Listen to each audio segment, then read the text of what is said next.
We've seen this intro already, but let's play it again.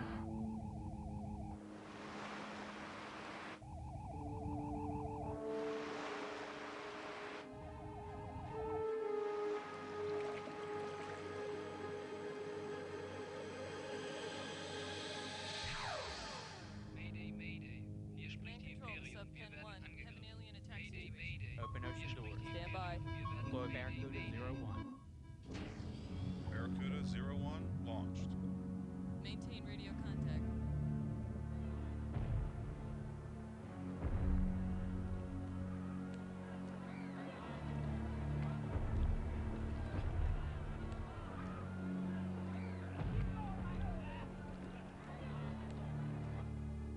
Barracuda 01 to base. Approaching Hyperion, or at least what's left of her. I'm going out there. Let me take a look. Okay, Jake, be careful. Airlock cleared. Oh my god. Jake. Jake. You read me, Jake. Jake. Jake. Jake is dead.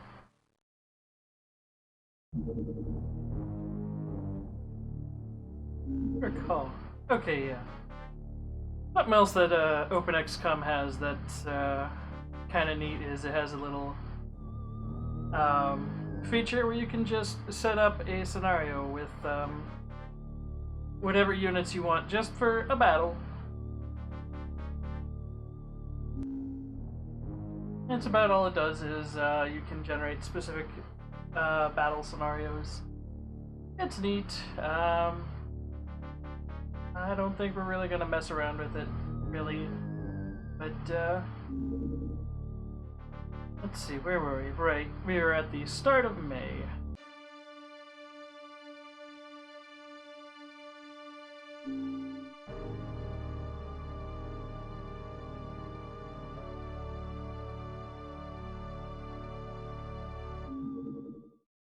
Have the transmission resolver, which means we are not going to need these sonars for much longer. I should probably build. Been pricey. But I believe last we left off, we just finished a really nasty terror mission with Tassoth. We managed to get a soldier and a few squad leaders, as well as an Aquatoid in the mix. Tassoth are really nasty. They are the equivalent of ethereals in this game. Aquatoids being the sectoids of this game, as it were. They also have Tricene, which is one of the more rare. It's the sectopod equivalent, and I believe it's kind of rare, especially this early on. It does become a bit more pronounced as the game goes on.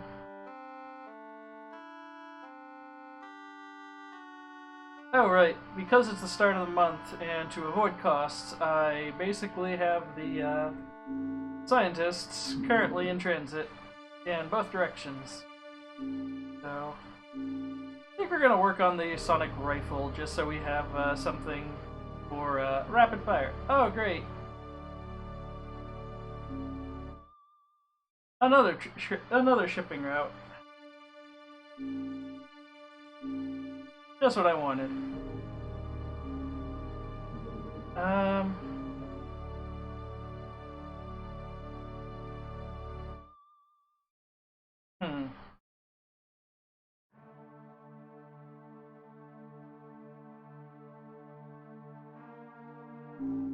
Well, I guess we're immediately just gonna start this off with a mission. And a really nasty, long one.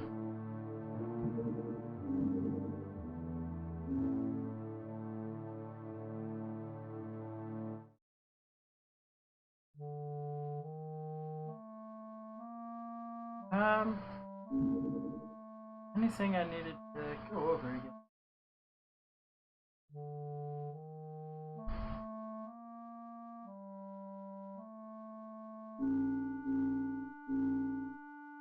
Okay. Well, let's get right to it. It's a bug hunt, and I believe it's 2 phases. Both of which are awful.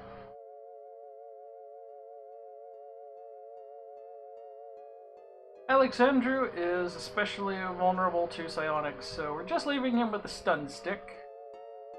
Jadip has been doing a pretty good job. We don't really need...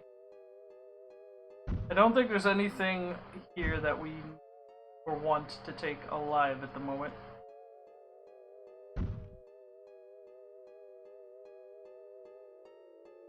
Bernardo, I don't trust you to, I can't think of a witty thing for that, but I don't trust you to do a good job. Bernardo has been a constant disappointment. Theodore, on the other hand, has been stupendously performing, and thus he gets the fancy armor.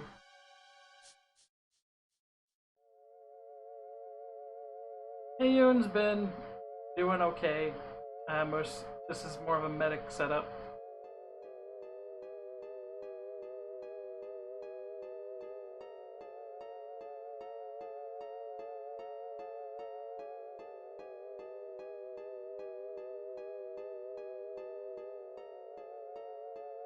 Alright.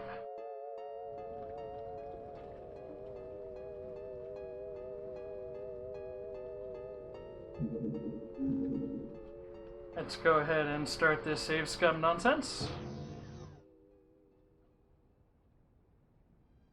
And right at the gate. Okay, they're gillmen, they're not the worst thing ever.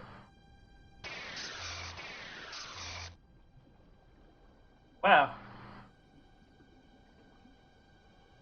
Well, we can see just how effective this armor is.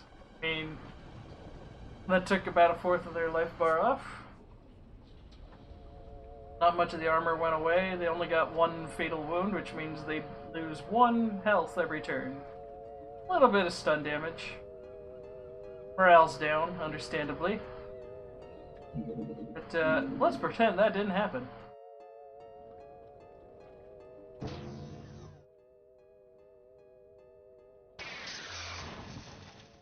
I didn't know those exploded. That's good to know.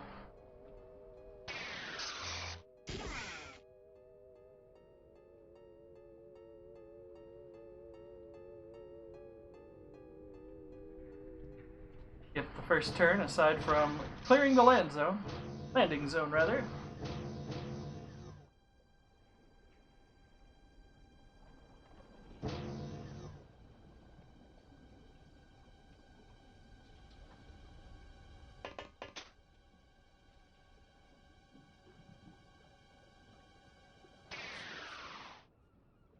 It's a shot that went rather wide.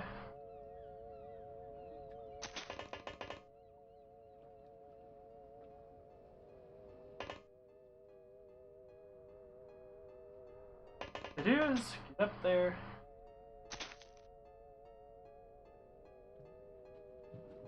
Ah yes, you're a terrible shot. But you got the kill. So that's good. Beth, I'm gonna have you get on top of the ship now.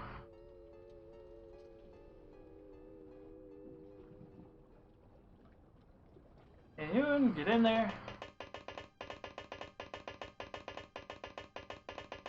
Hey, Yoon also has not the best psionic defenses, but enough that we have to worry about Heyoon panicking.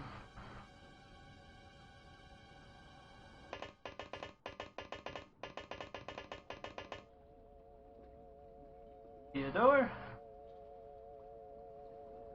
Let's get Descend Jirage.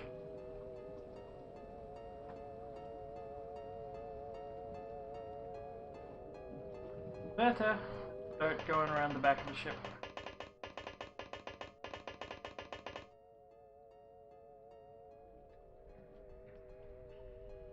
Do want to check this corner before we get much further.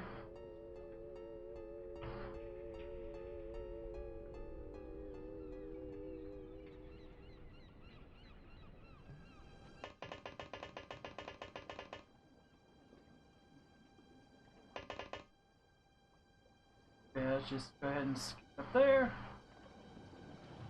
Good deep. Usual, I'm throwing you on point.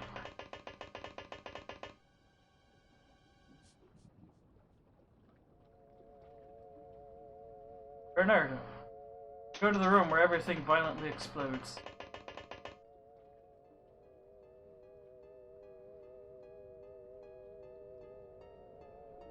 Lars, you go ahead and join Jadip.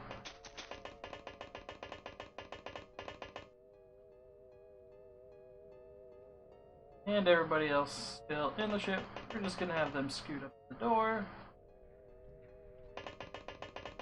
Because they already burn a lot of time units just getting to the door.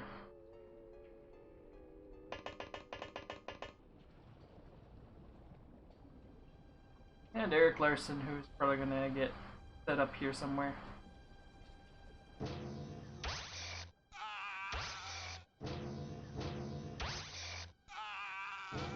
I'm gonna bet we're gonna see some lobstermen on this one. Lobstermen in this are the replacement for mutons.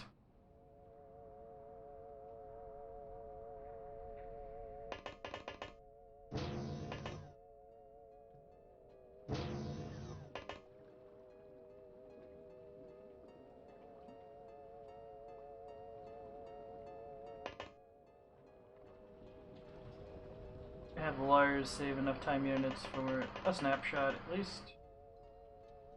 Watch this door for me, please, and get Bernardo closer over here.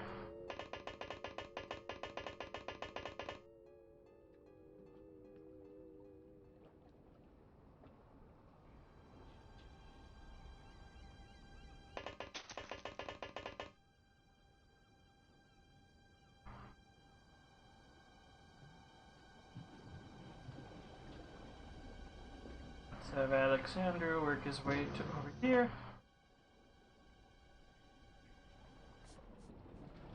Yoon. Okay, doesn't look like anyone's hiding in that corner.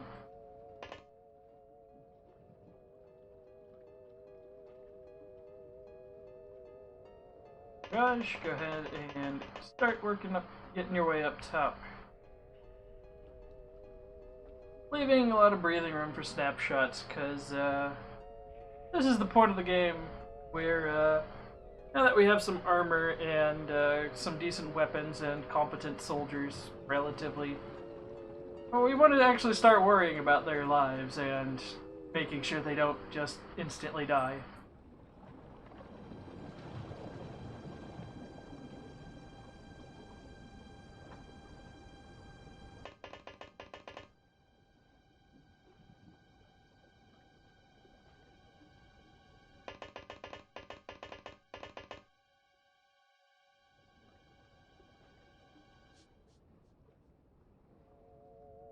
Let's have a look. That's a pretty decent shot. Not very good reactions though, so gonna keep him sniping at the center and back of this button, I think.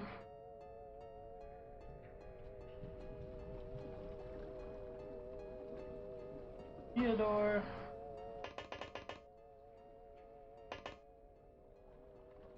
Yeah, just go ahead and move up a little. Tivadar. I want this person.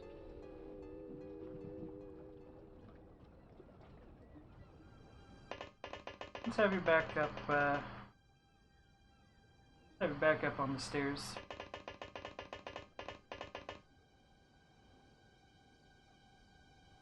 Hello.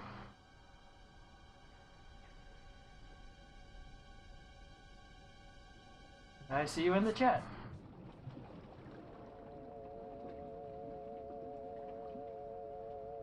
Ion is gonna wait in the ship as our secret grenadier.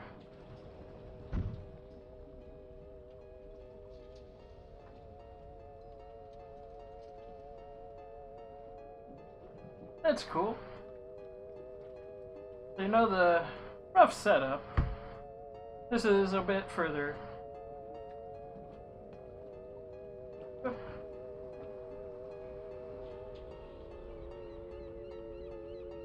Yeah, this is an extreme. This game is pretty mean and doesn't mess around.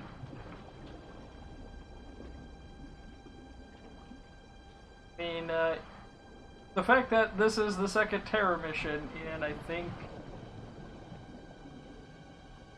4 or 5 in-game days, I think, or so, is kind of ridiculous. Normally you get one terror mission a month or so.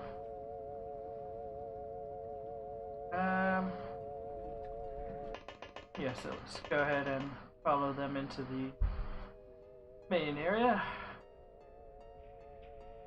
And that's everybody.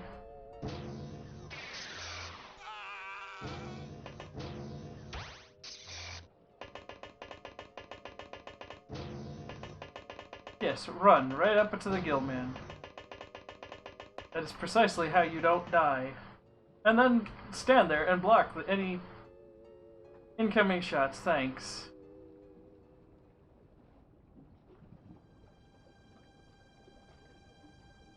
I can't make out what that is.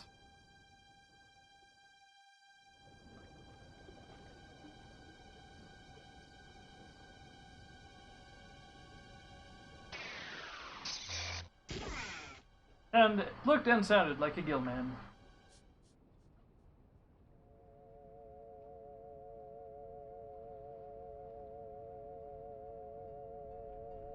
Bernardo's gonna pull a cool move.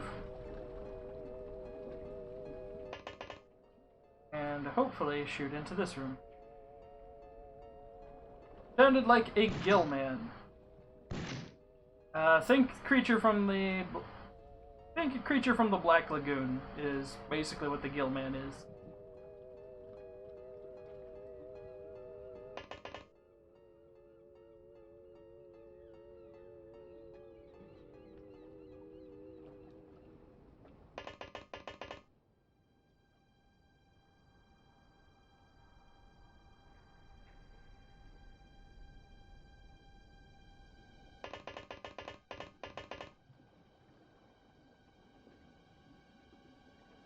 Let's check this back closet real quick. Because on rare occasion, enemies like to spawn and hide in here and just give you all sorts of grief as they go to and fro this little window here.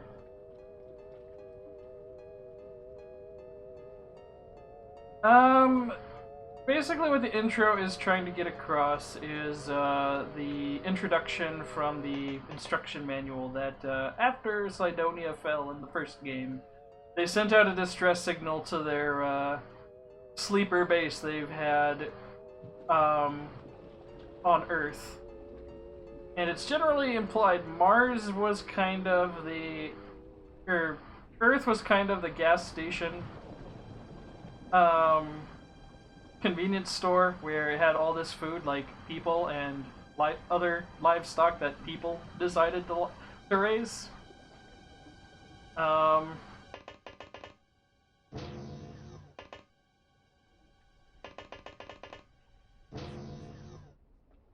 And they sent the distress signal that started to wake up the forces they had on Earth. And that is basically approximately 40 years later. This military, as it were, is in full swing, and it's basically not afraid to just bust in all of the heads ever, forever.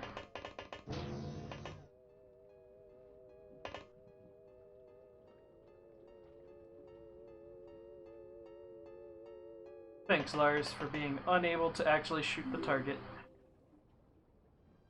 Ah, thanks for following.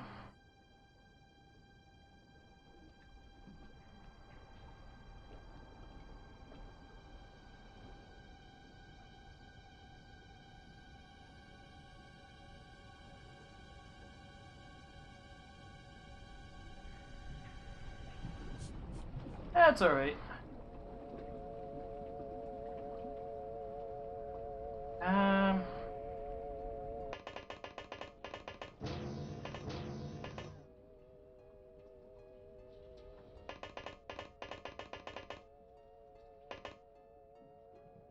Let's see. This is a risky shot because it might kill the civilian, but the Deep was definitely up for it.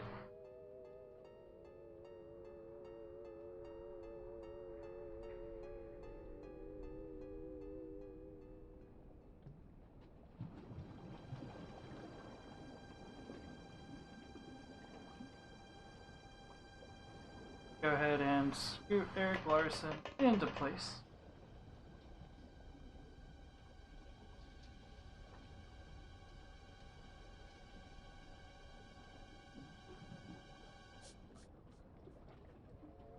Trying to remember the frigate level in GoldenEye. It's been a very long time since I played.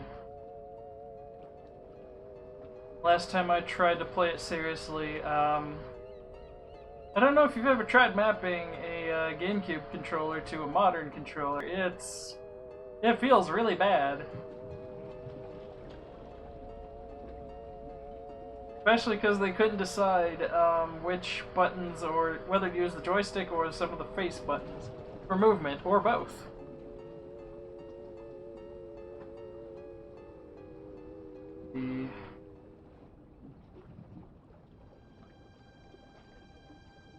It is N64, meaning it can be emulated, and mapping the buttons for the Nintendo 64 to a modern controller. Oh dear.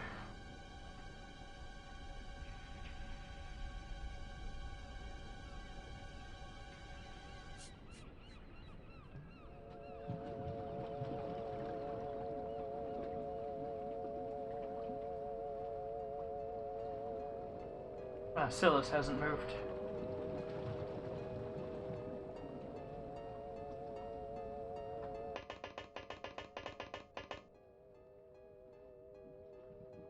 Okay, that's about as much as he's gonna move and still have eyes on this, and still have enough for a snapshot. Seduce hasn't moved. I think you were gonna back up Bernardo as soon as he sets off one of these barrels so we can go in through this way. It's a terrible plan, but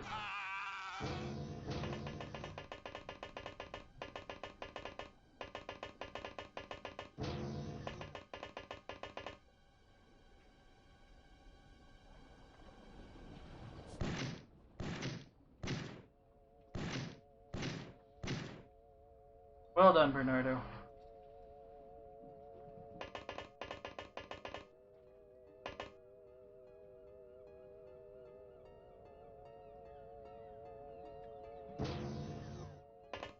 Check out the mess hall.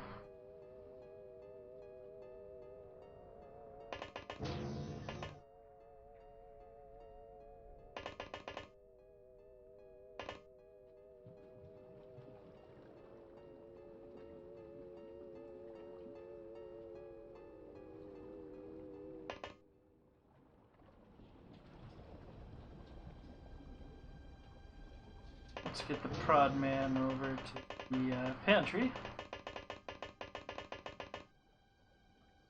Not enough time units to even open the door.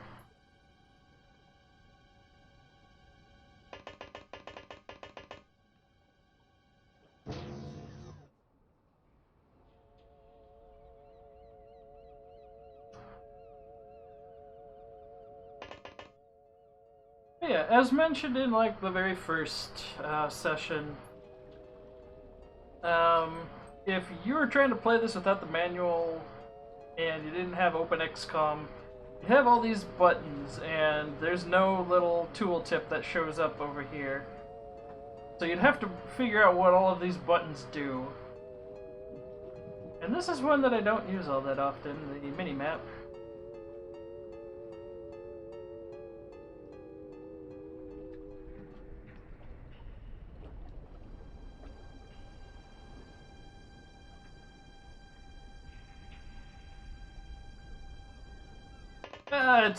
It's a product of the times.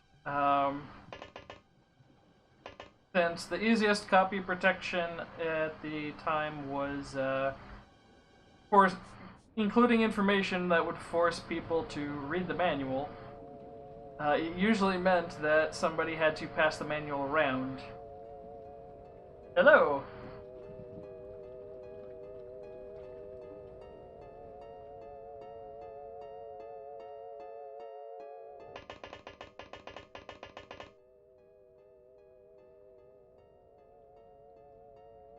I believe there's something up here that's shooting.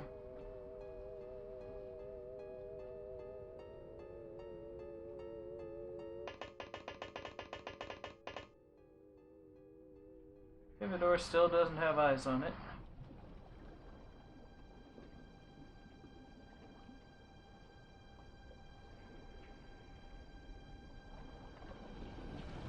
I think I have a better idea than just shooting the barrels to get through.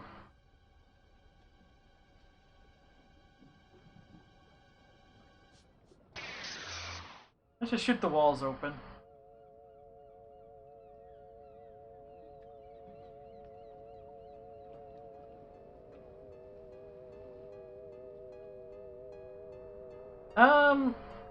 You could do that. Typically, it was people would just take the manual to the library and get it Xeroxed.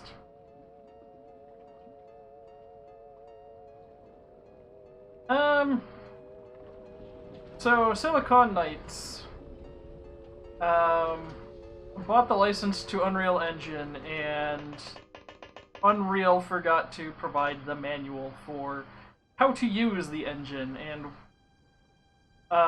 when they asked for the manual, Silicon Knights basically, or not Silicon Knights, Unreal Labs said, well, we can get you another manual, but you'd have to buy a second license, meaning you'd have to buy the license. Since you're buying the license a second time, we take an even bigger cut of the finished product. And Silicon Knights said, no, that's BS.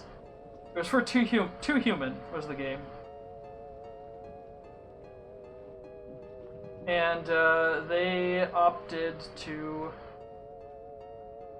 not deal with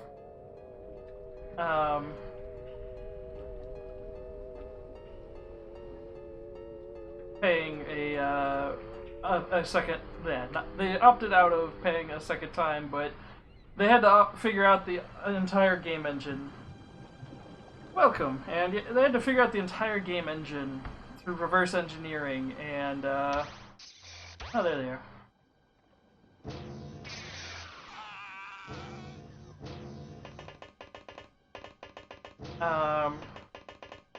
And they didn't do a good job of it, and it really shows because, well, Too Human came out extremely bad.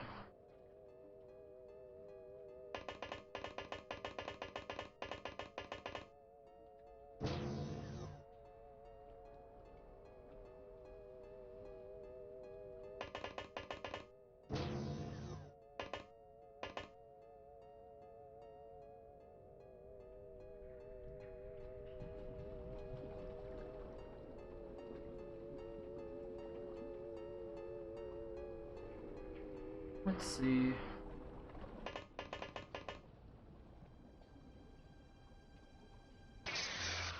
There we go. Get in there, Bernardo.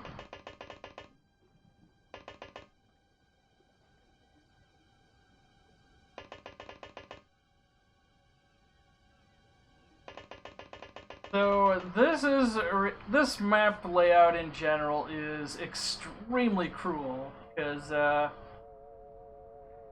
if you try, I was trying to explode those barrels, but now I'm just trying to. If you want to, so these doors here, you can try to go in, but these barrels prevent you from moving any further into the room or the ship. Basically, you will move your units here and learn. You either risk exploding one of your soldiers, or you have to go through these doors, or all the way over to these doors, or all the way up here on deck, through here, down the stairs into this area, to get to this area. And all of these options are pretty bad. So I'm trying to carve a shortcut because sonic cannons say I can.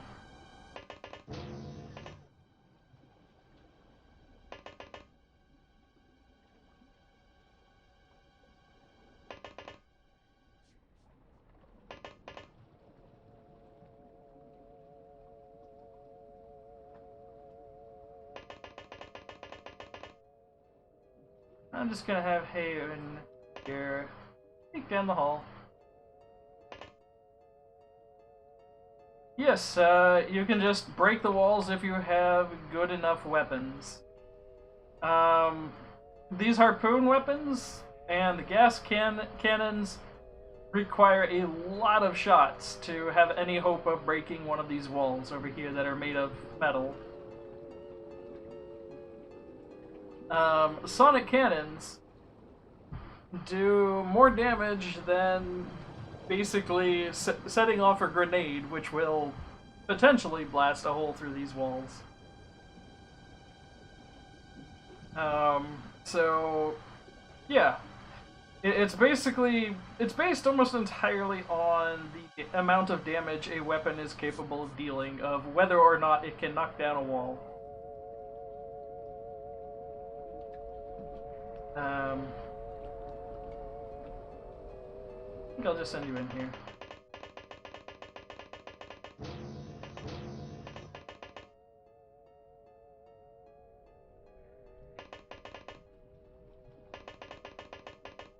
Aha!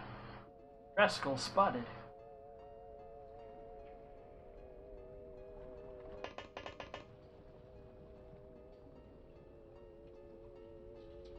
Ooh.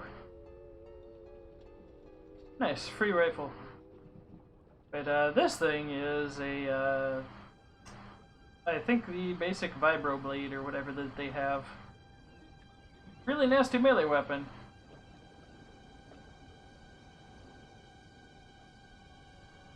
Eric Larson with your 102% accuracy does not have a line of fire. That is real annoying.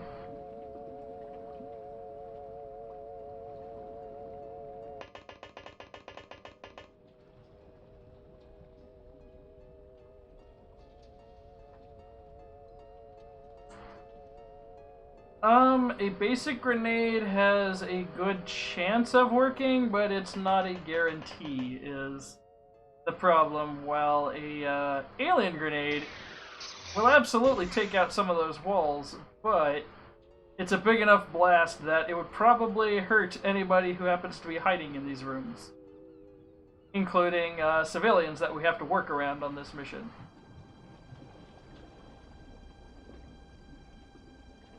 I didn't mean to do that with him, but okay. Blowing up the barrels are big enough explosions to potentially kill soldiers and potentially blow open the walls, but not a guarantee. I think exploding barrels do something like 50 or 60 explosive damage, which is about the same as the gas cannon. I want to say it's a bigger blast, or I want to say it's more damage on the grounds that it is a much larger blast area, but I don't recall seeing any documentation on the numbers for that. Okay. Sounds like we've thinned out most of the horde.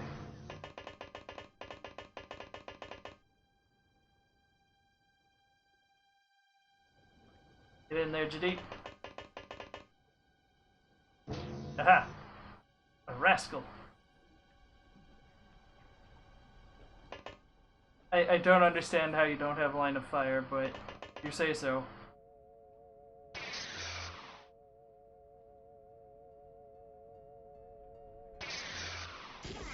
That did it.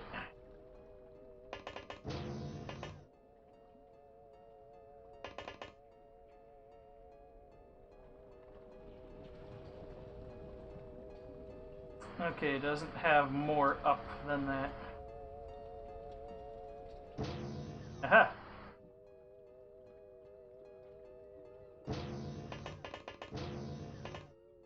Strictly because I can. Let's knock that one out.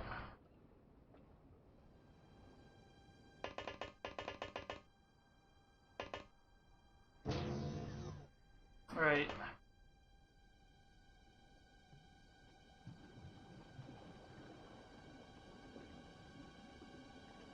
Right.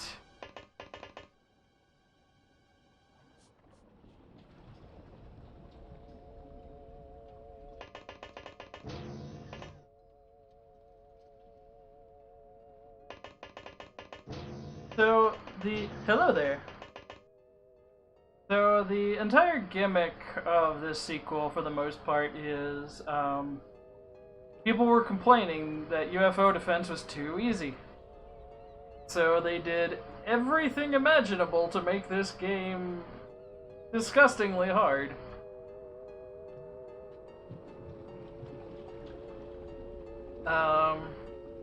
Ranging from really cruel level design to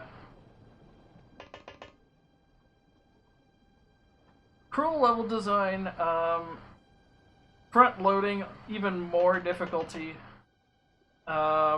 making the AI really cruel, and enjoying hiding in little nooks and crannies and closets.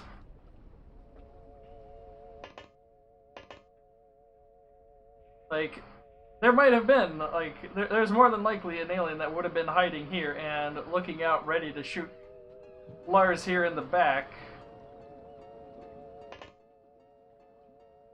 But yeah, in general, this is an extremely hard sequel, and a lot of people were disappointed in this one because it's basically just a much prettier version of UFO defense with much higher difficulty and a lot of other nonsense. Hello. Yay.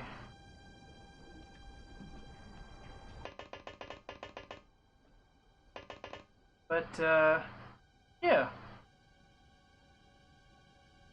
Let's see. But get in there.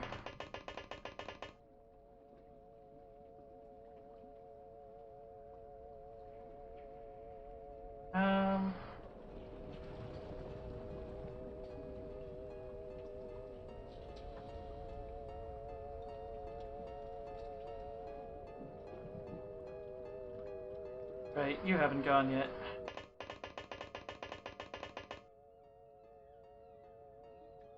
Dangerous place to end a turn, but here we go.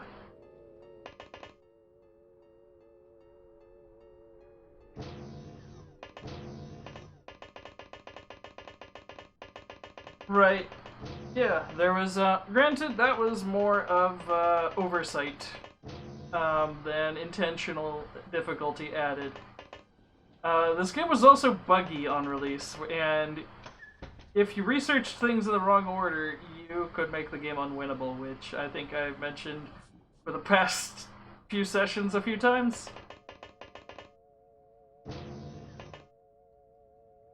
Where is this last rascal? Bet he's over here somewhere. Or up here.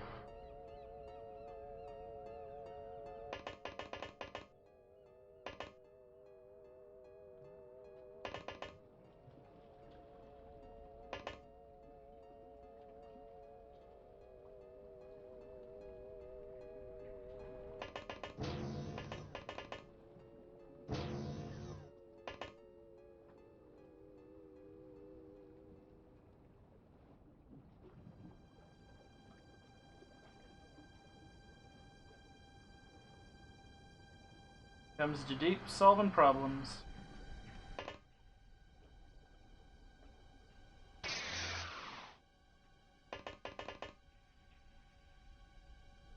Go, Silas.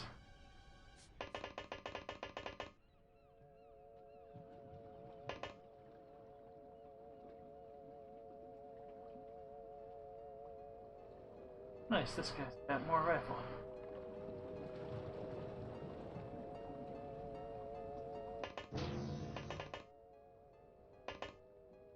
Nope.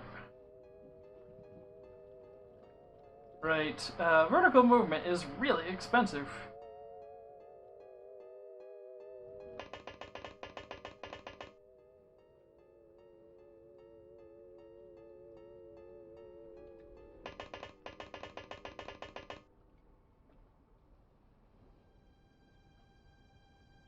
Boy, I hope we don't have to get all the way to the cargo hold to find this last alien. I'm just chilling.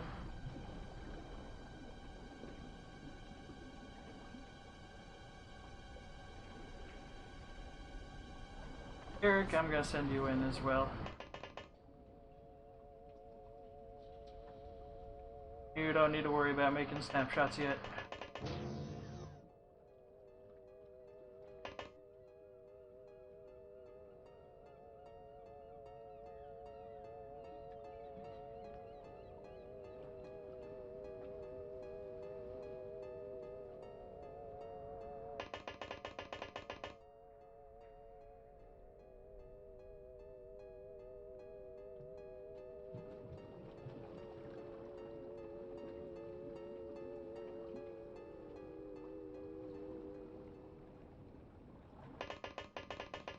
Looks like there's only one left, so that's good. Also, I think this is supposed to be the invasion, the terror attack that I should have had.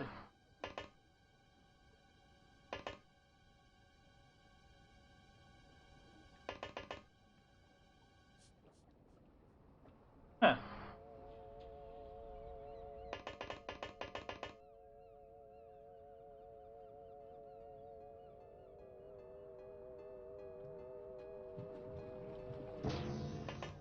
Aha.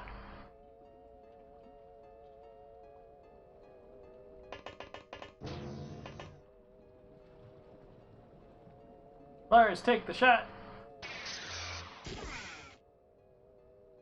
Not the last one, huh?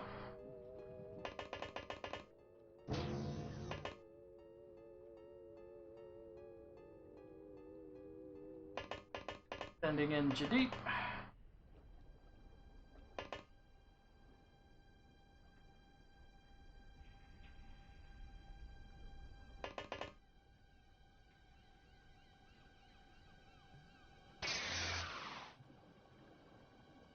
I think I'm just gonna start carving paths through the ship at this rate.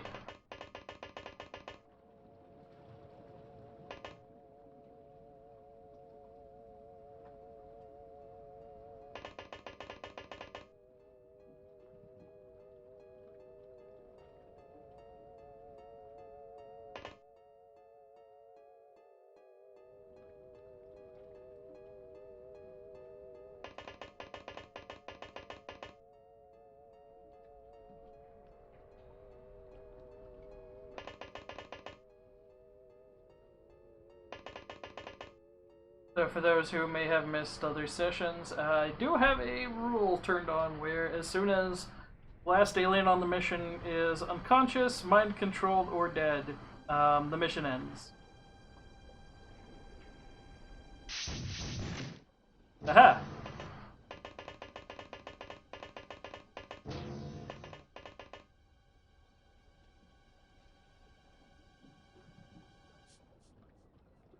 I'm more shocked that they didn't hit.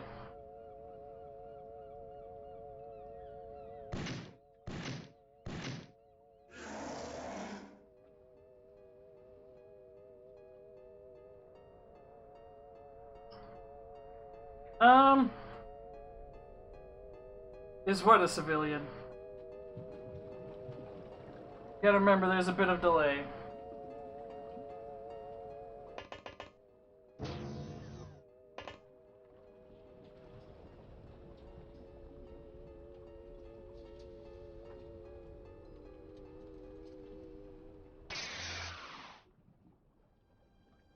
Yes, the folks that are in these, some of these characters in these gray tracksuits, like this person over here, these are civilians. I'd say they're probably worse in this game than the new XCOMs on the grounds that they just kind of run around willy-nilly. They don't really have any regard for their own lives or safety.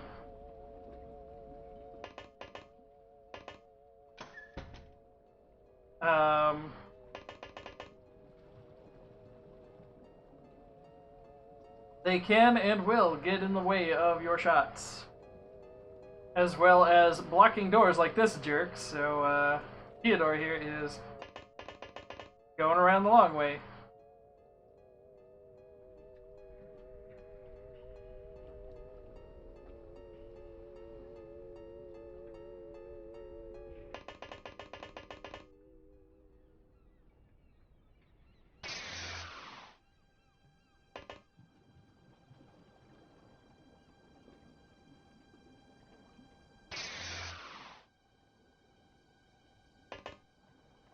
Silas not having a whole lot of luck breaking this wall.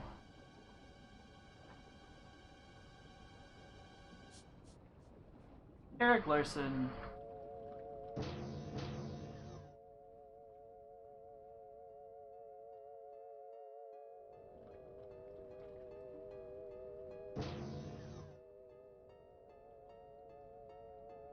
Ah, cool. Another civilian blocking somebody's way.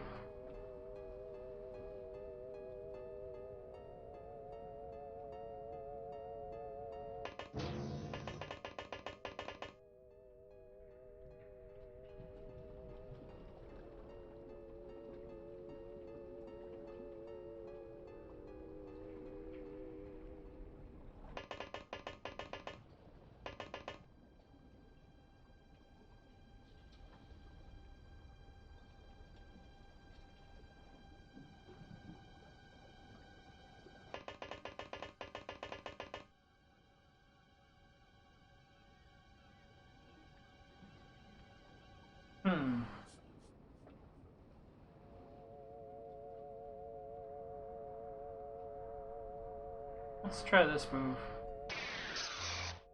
Close enough.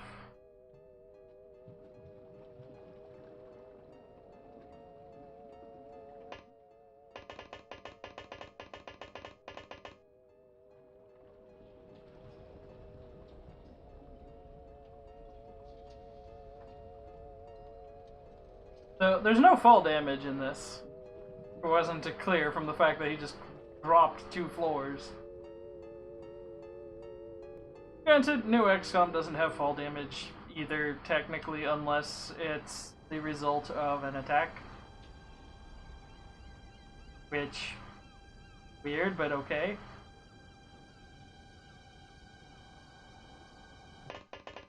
Alright, now it's the terminal turn. On turn 10, typically, the AI now knows exactly where all of my units are placed and is going to do its best to position its units so that it will ambush mine.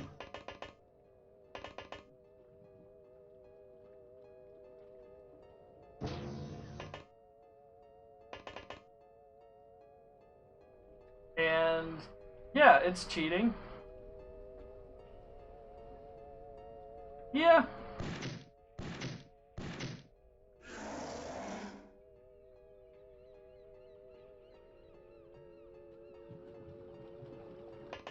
Like, the computer does cheat. That's about...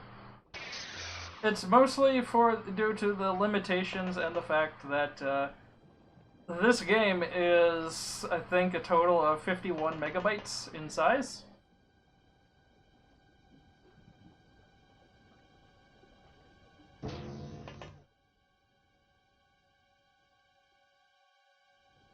I'm gonna guess they're either over here or over here somewhere.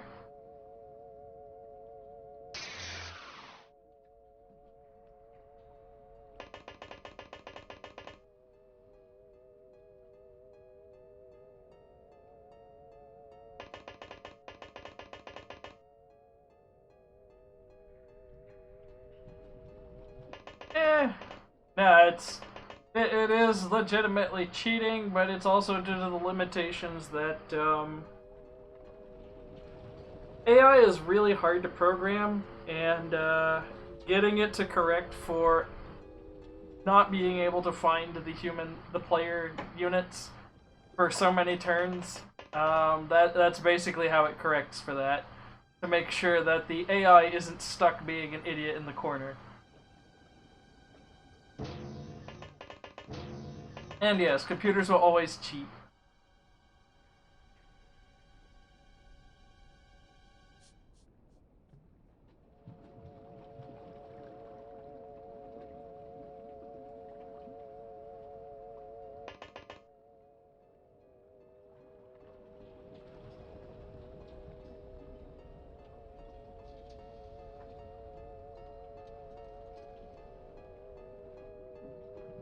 Let's see if anybody's back here.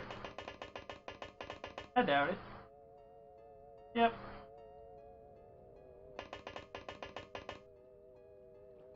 Weird graphical glitch here.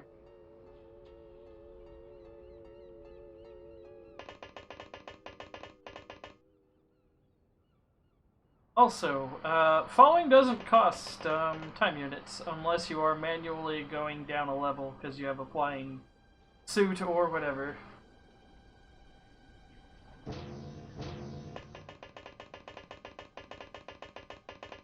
So most of the sounds we are hearing now are just civilians.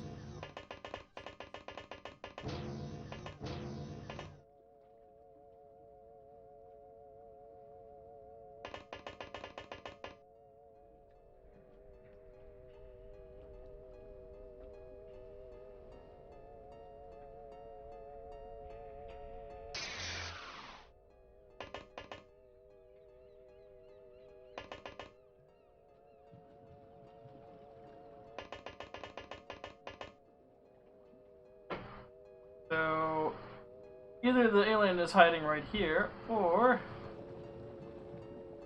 maybe, I doubt they're in here, but we'll check there anyway.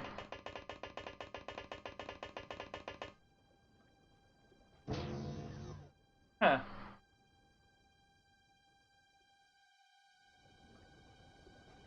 I guess in there? Check over here just to be safe.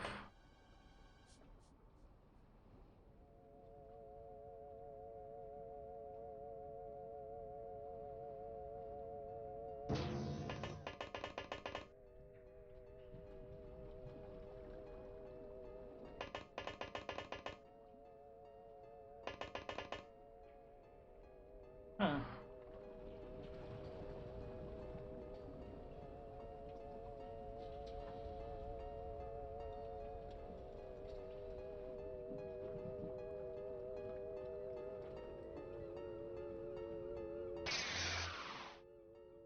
Well done melting the chair, Lars.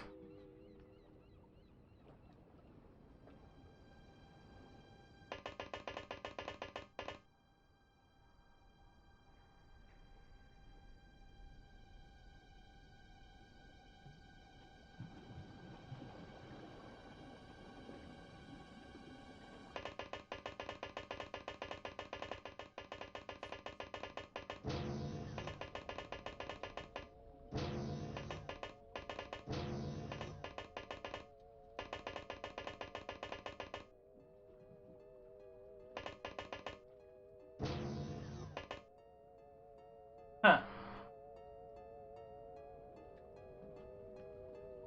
Where's Poochie?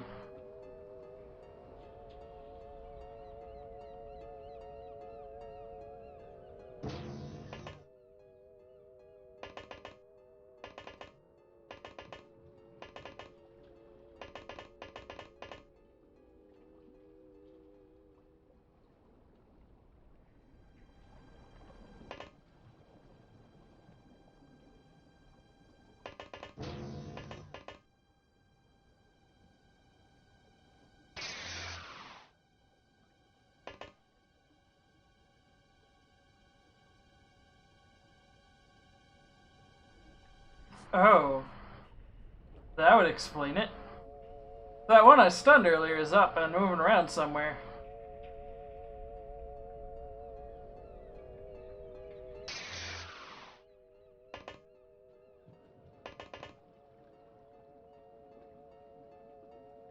Ah.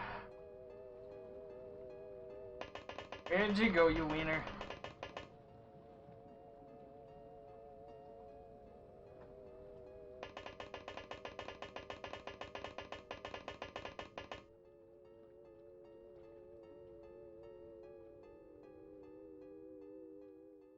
So some of these missions can take a while as a result of this sort of nonsense. Aha!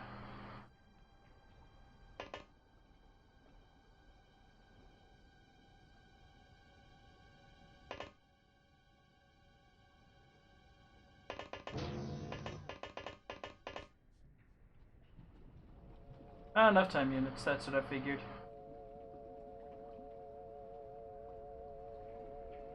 Yeah, no, he's not getting over there in time.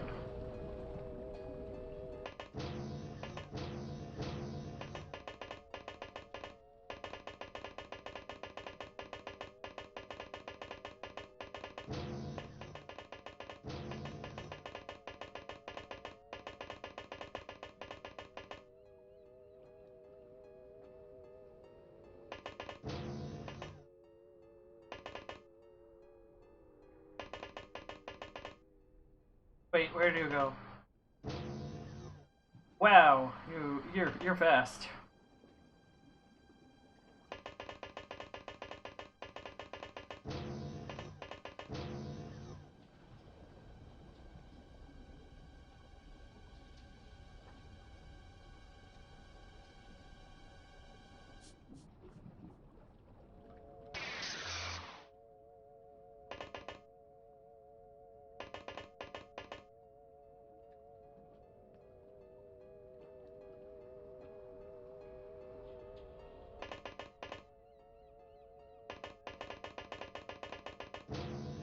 I don't understand why this is not a valid path. Is it because it's too close to the staircase?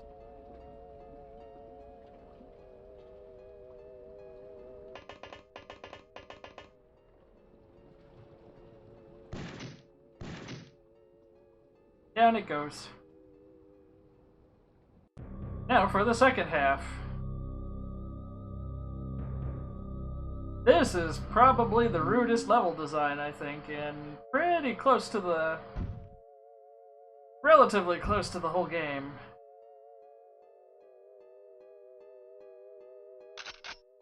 Let's reload. Also, fun glitch. These unfinished clips, when they get condensed back into this pile, they go back to 10 rounds. Okay, I had a feeling. Yeah, there's a little bit of an exploit with these guns. Once this goes into the stack, along with this and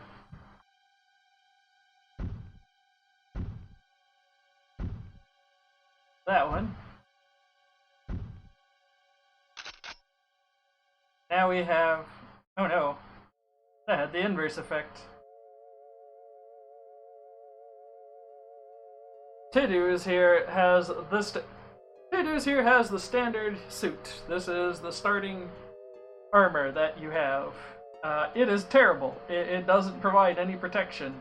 Well, it provides, I think, 16 hit points of protection if you get shot in the front. This is the plastic armor, which is fancy and handy.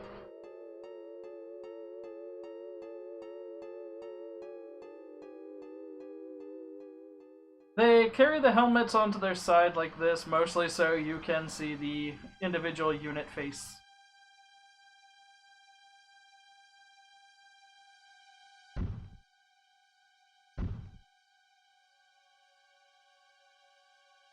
Oh. I think it saw around my trick.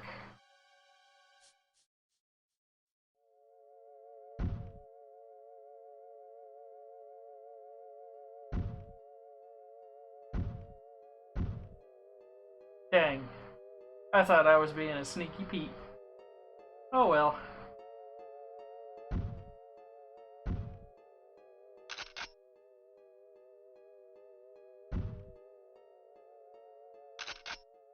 It's just pulling the highest last known value of the stack.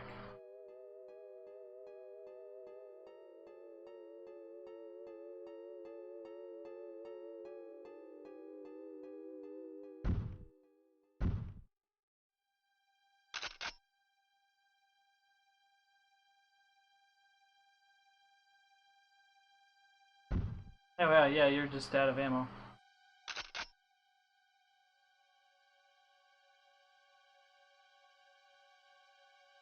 Yeah,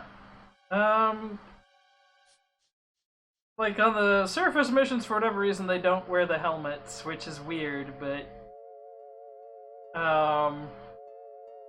they're still treated. Yes, this is the PlayStation 1 audio.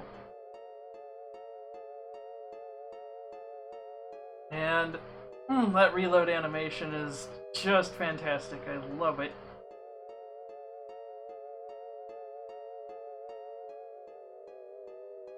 Like, as much nostalgia as I have for, like, the original audio and such. Oh man, that reload audio is... Mwah.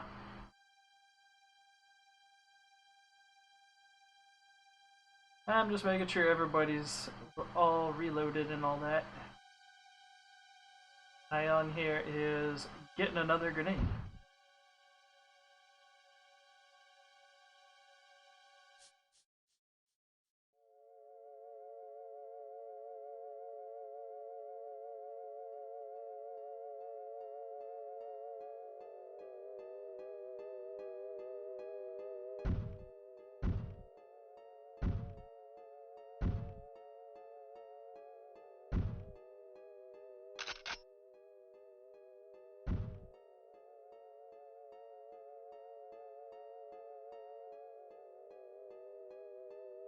Okay, yeah, I think everyone is topped off. Now here's where the level design gets super mean. And why we're making a second save scum. So, if you look at the starting area, there is only one way out. There are rafters all around this area looking down here, and quite a few places can easily see into this room. And this room can't see very well out into the rest of the area. And you also have to go through... This is a wall that right here. Shipping container to your left, and yeah, a single stray grenade from up here can be thrown and just wipe out your entire team.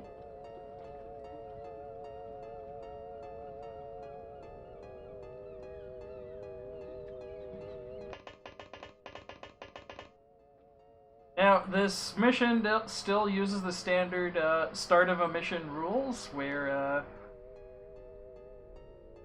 everybody is starting this mission with full-time units.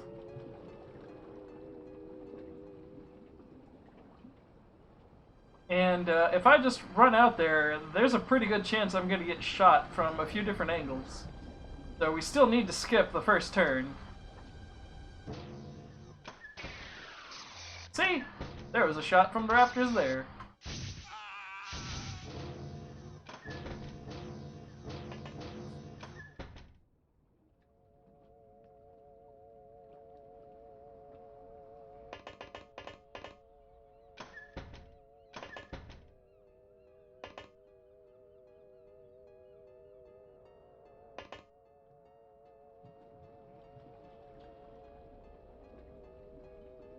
Ah, cool.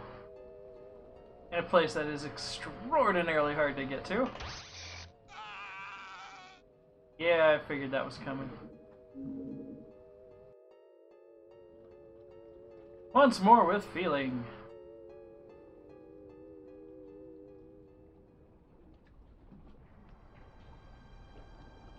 Have everybody steer forward.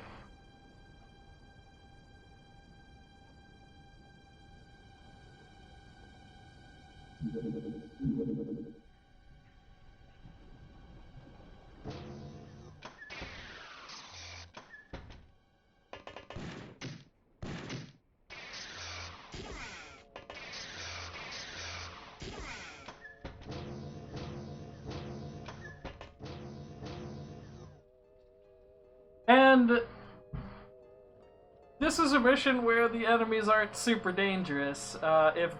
What could have come down with these two aliens are some of the super deadly melee aliens that can basically one-shot your guys, and oh boy, this is some bad level design. I mean, I know, I understand it's intentionally meant to be super mean, but wow.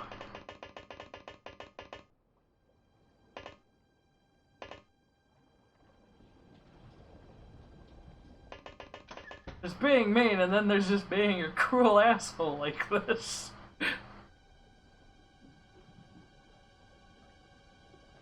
And we're gonna be making sure everybody goes around with a snapshot ready.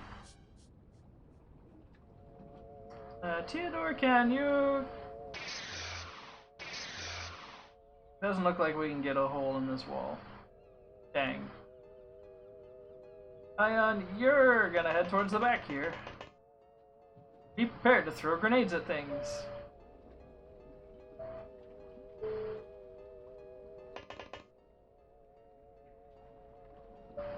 Well, howdy.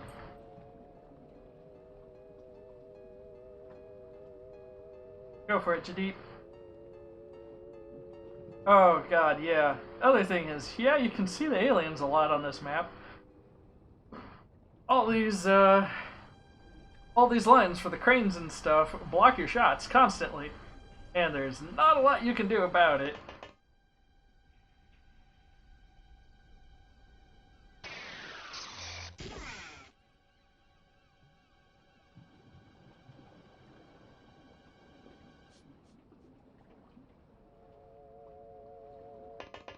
Get in there, Bernardo.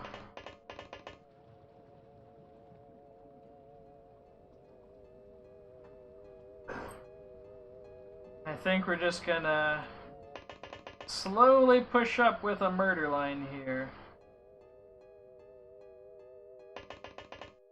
Oops, I didn't mean to click there.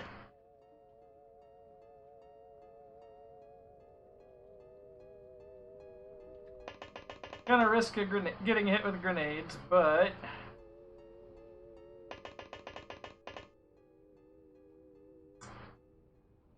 if anything moves, it gets shot. Have some folks hide behind the walls.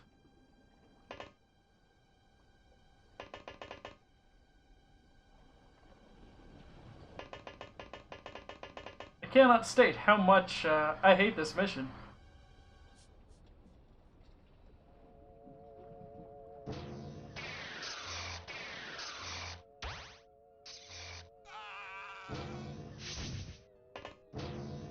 Another rascal.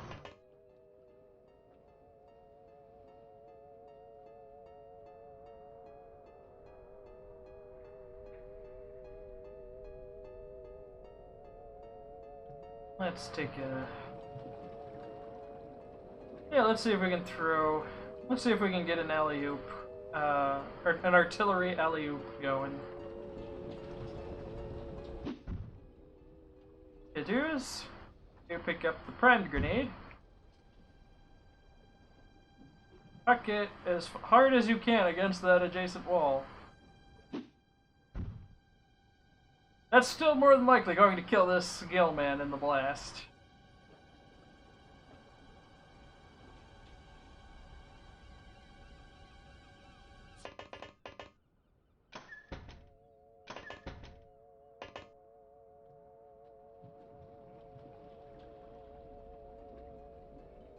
Not the best place to leave Bernardo, but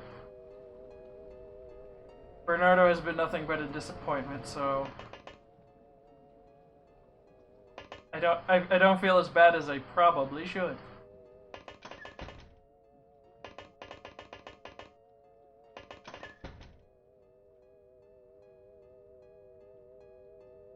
Now there's someone up here somewhere.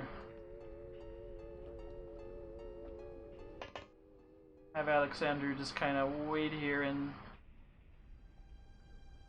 lie in wait there. Deep. Go ahead and scoot along this wall a bit. players that start pushing the front line up a little.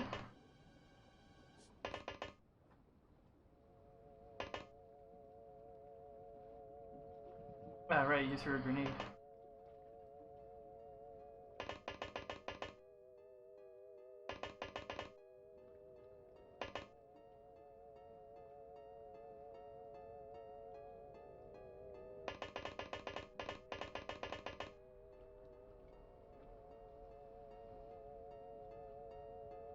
Or let's get you hidden.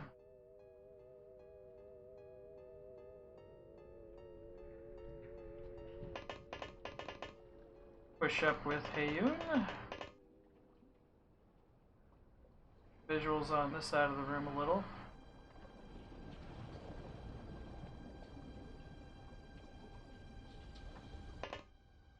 Raj and Eric, you're gonna wait for now.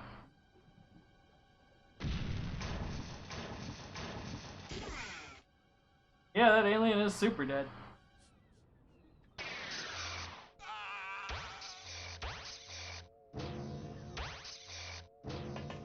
Oh, they're real mad at Bernardo there.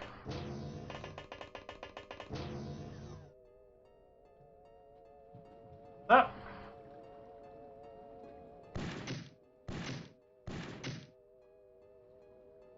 Bernardo, you actually got one. Granted, you got one before, but you got one on the first try.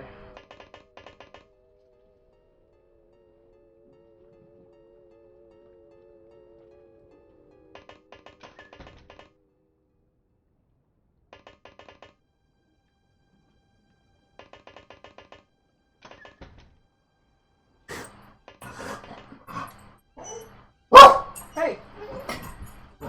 Shush!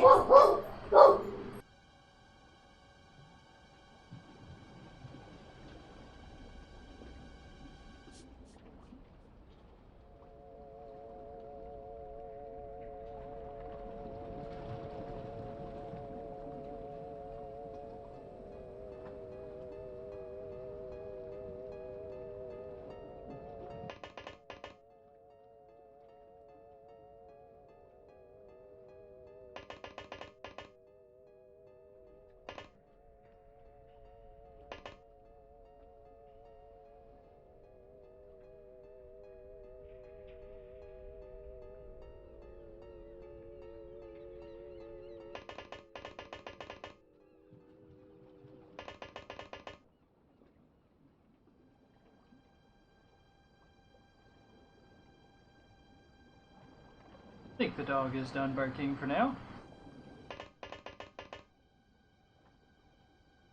Might still make a few dog noises here and there.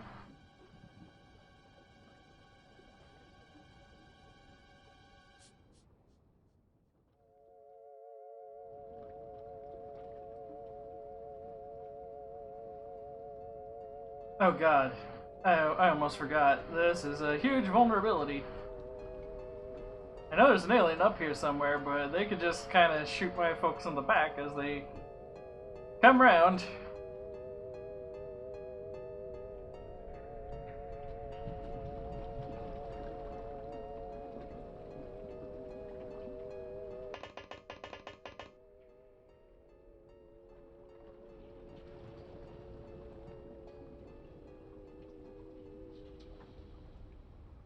Let's see where to go with Seth here.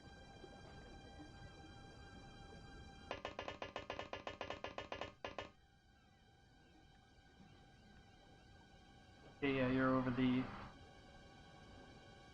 So, when you have it reserve time units for a snapshot, if you're already over the allowance for a snapshot, or you take a snapshot, and are below the necessary number, it just lets you keep burning through time units as much as you feel like. But it doesn't really give you a heads up that, uh-oh, you're out of time units.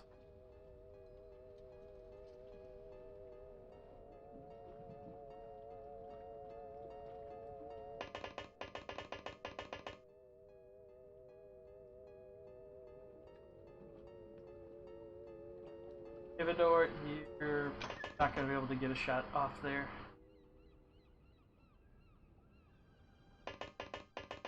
Yeah, this map really sucks. I hate it.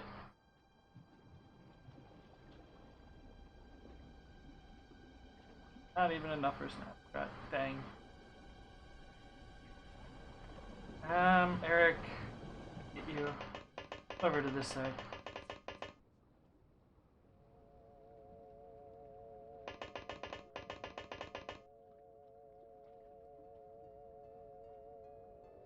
Hope for the best.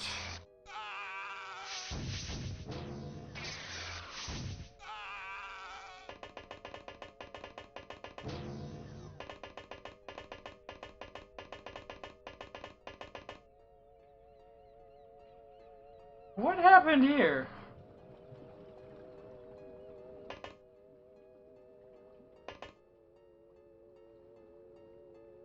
How did you miss that badly? Guess, I shouldn't really talk.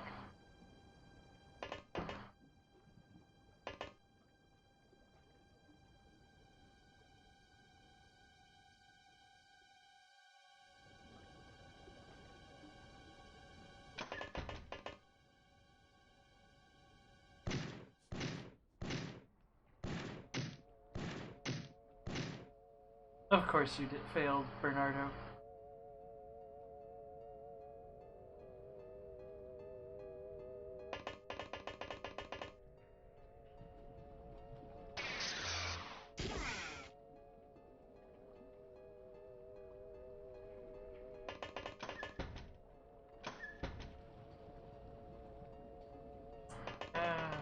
Okay, no one's over here.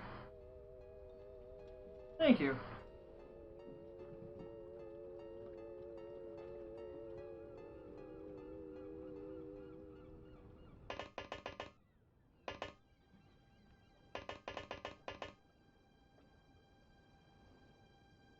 So deep here, I think.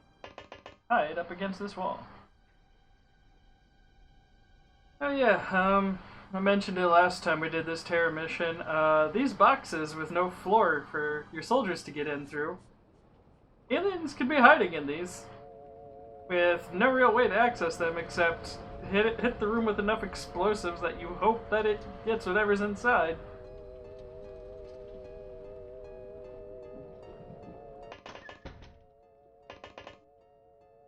Aha! Another rascal.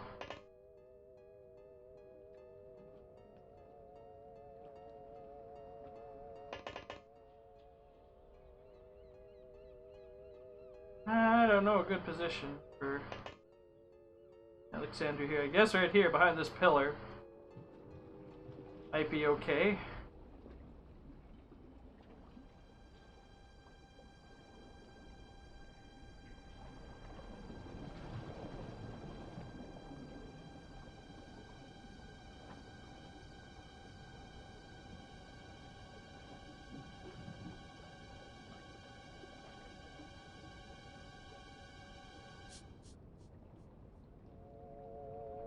I seem to recall there was like a staircase over here somewhere, but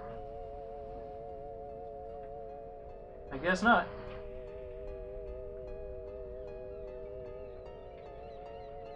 Huh. Okay.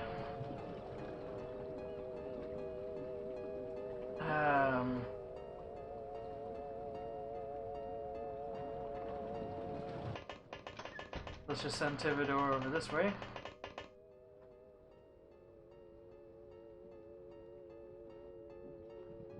Give Courage some time units while they line up a shot this way.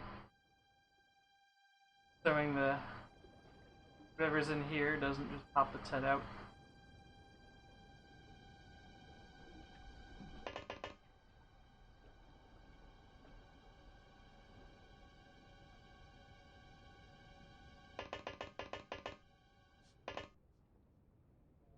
Have Eric Larson watch this door.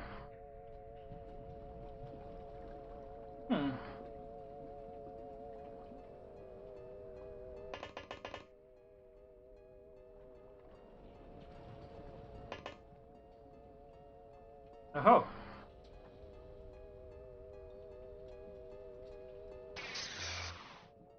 Well then.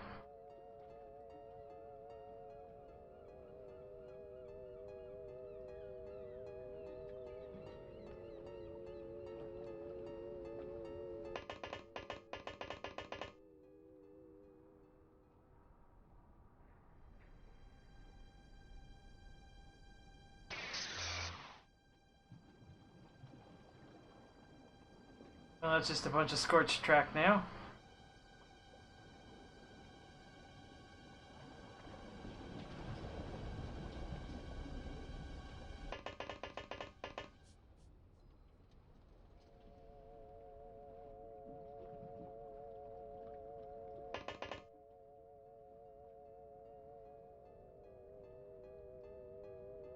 Not what I meant to do. Let's just have Lars hide in the corner here for a bit, just in case it eggs on the AI a bit too much to throw grenades.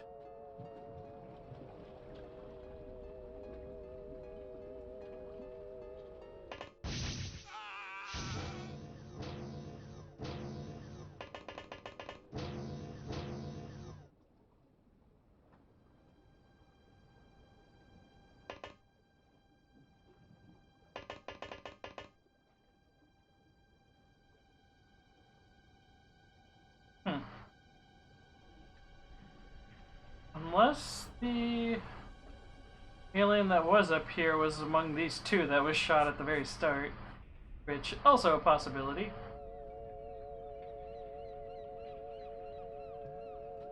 This alien doesn't quite know what to do.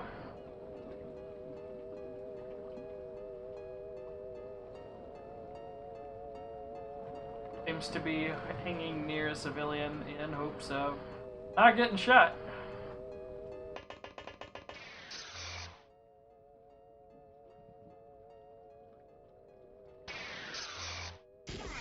Nice try. Good night, Mercenaries.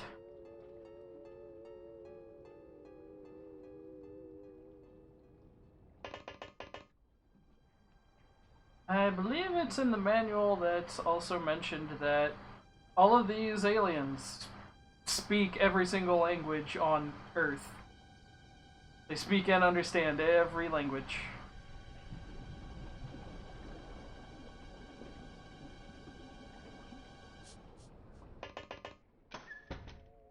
Not... Uh-oh. No, it's him.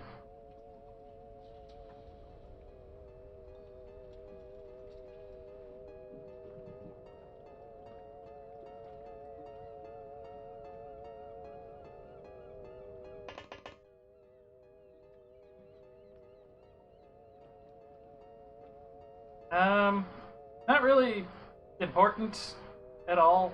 Like, it doesn't really add or take anything away from the game. It is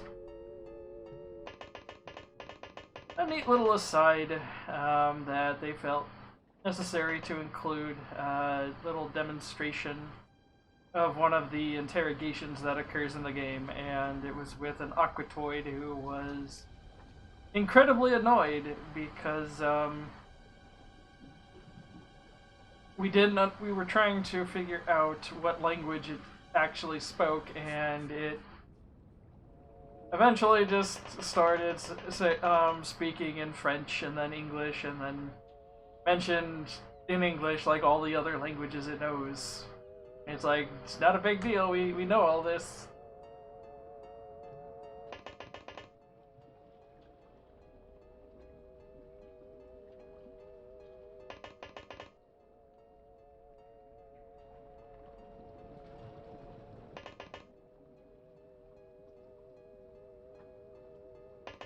That's not at all what I wanted you to do.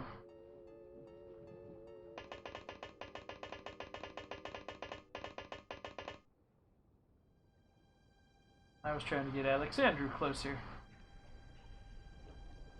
Death's out of juice. Bernardo is almost out of ammo.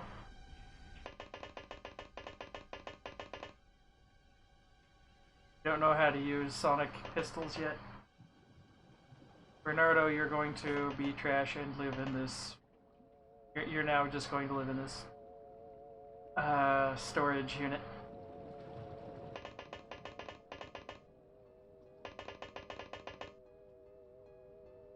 Keep an eye on this lift.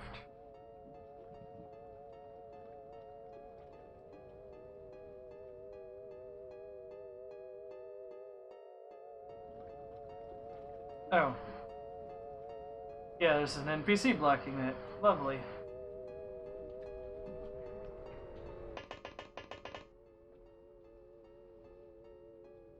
I think I'm out of aliens on this on the front of the ship.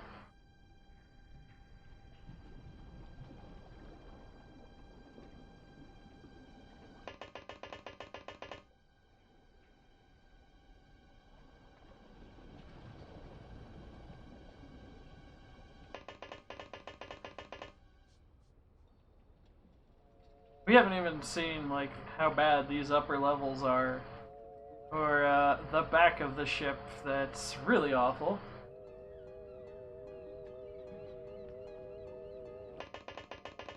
There goes a deep one.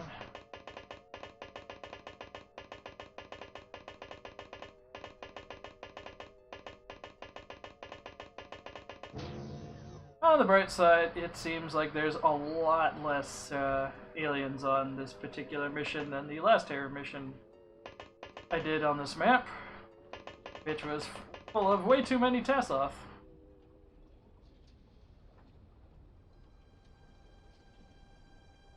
Like an irresponsible amount of Tassoff. That was a 97% chance to hit, and it still missed. Yay, dice rolls. Okay, deep one's still up there.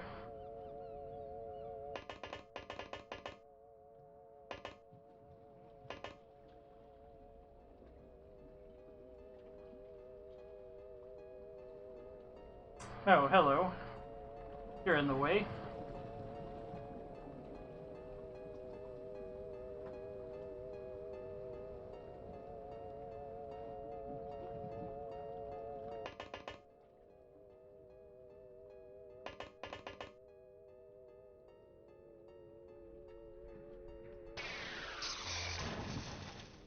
Close enough. I'll take it.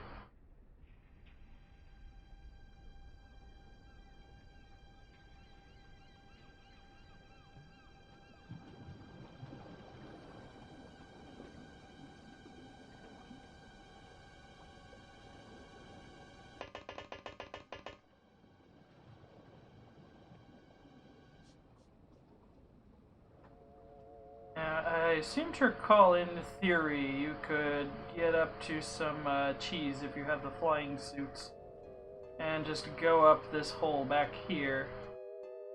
I don't remember what this got you though, if at anywhere interesting.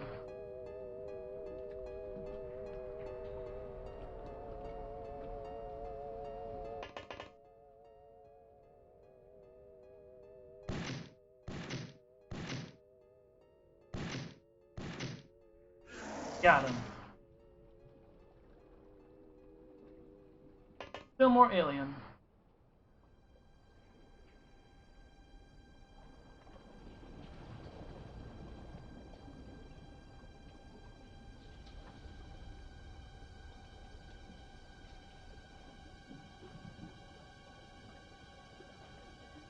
So this is another map that has choke points, where the only way to these upper levels here, for the most part without a flying suit, you have to use this lift here. Hey, Badabots.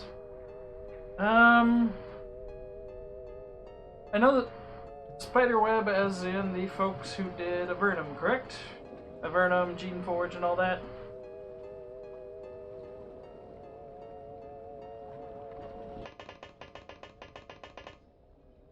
I believe in the earlier days they called Avernum Exile. Because, yeah, it's a lot of games, yeah. They were designing their gameplay and such after the 2D isometric. Yeah, I mentioned Gene Forge. They were designing a lot of their games after this aesthetic of the early 90s 2D isometric. Kind of like Fallout and XCOM and a bunch of other isometric games like this from this era.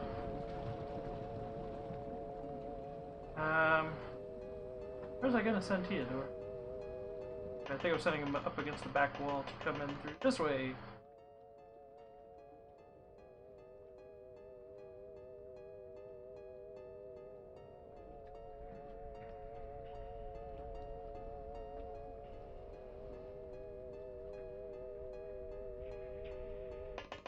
scoot Ian up a little. Get another grenade ready. Yeah,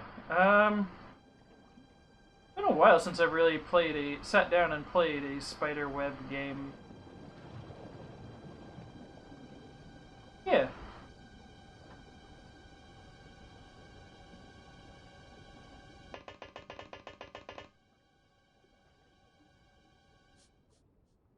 I'm fairly fond of turn-based strategy, isometric or otherwise in general. One that I could never get the hang of was Jagged Alliance, specifically Jagged Alliance 2. Was the one that I sank a lot of time into, but never really got competent at.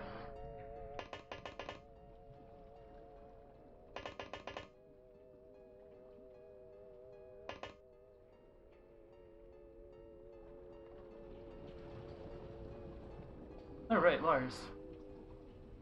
Lars. Send you up the steps with Lieutenant Carrick. Lieutenant Larson, rather. Is that?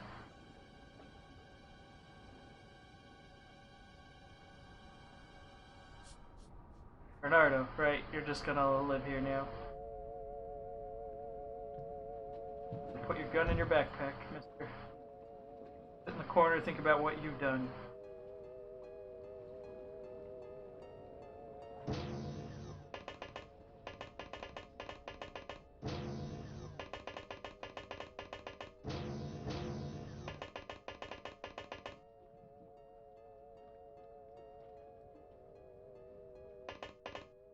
I'd really appreciate if you moved.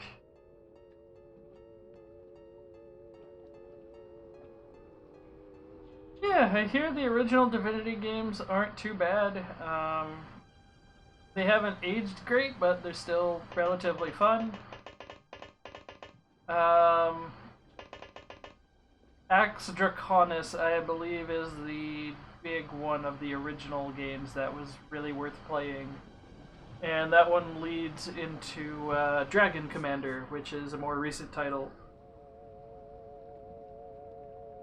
But Original Sin, I don't think I could. I don't know if I should spoil the first Original Sin. Second Original Sin, I know is fresh enough that it's and it's probably the better of the two.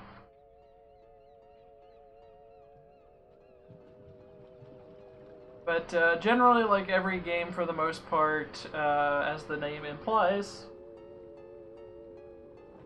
yeah, the RTS was just badly balanced and really unfun in Dragon Commander. I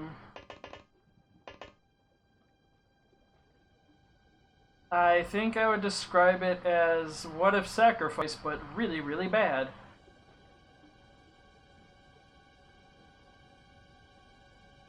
And with an AI that is basically playing, I would say, at professional StarCraft level of hundreds of actions per minute. Unbalanced hard.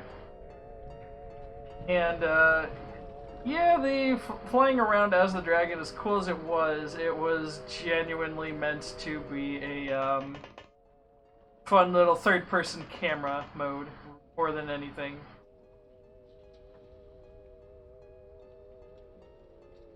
Ayun should probably reload. Haun. Ayun, Haun, I'm not sure how to pronounce that properly.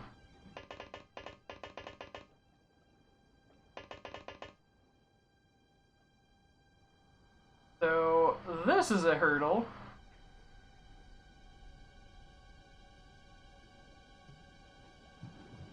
One I'm gonna try to handle. Out of energy.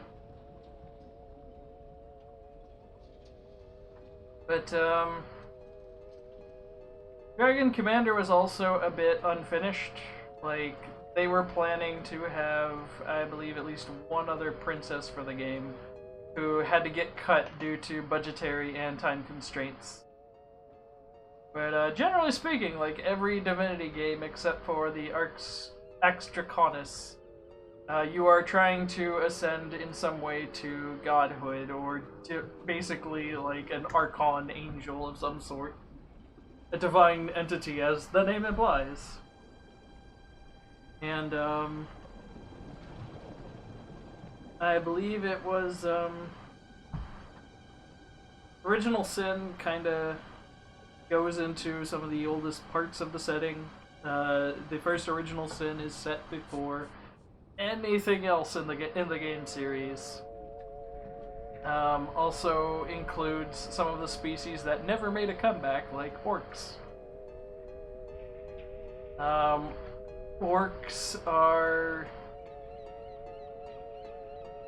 Orcs in the Divinity setting are, I'm trying to think of a good way to put it. Like, they're not even savage nobles, they're more like the, they were basically like, not even murder cultists so much as, they wanted to eat everything. And, they weren't even remotely smart. Like, they were barely sapient. A dog has a higher threshold for intelligence and strategy than orcs do.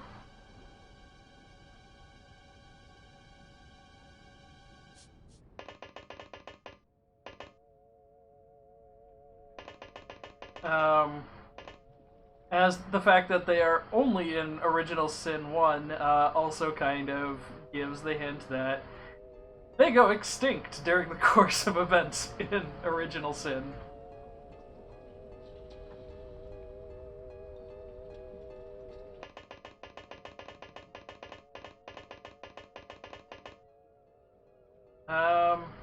I do need to finish the first Original Sin, so I can't give...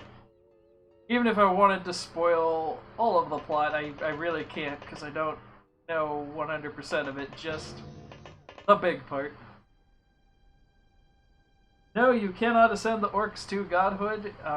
They are incapable of understanding how or why any of the magic works, and that's... I believe that's part of, like, they have to be able to know how to perform rituals and such, and they're not capable of that.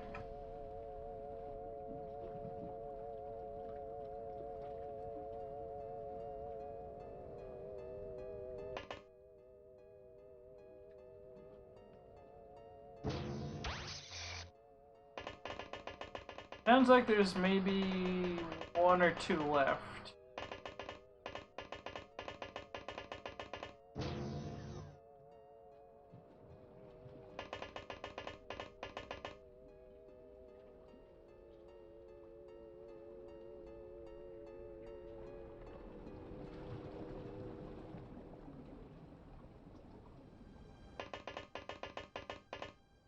So, let's nip this problem in the bud.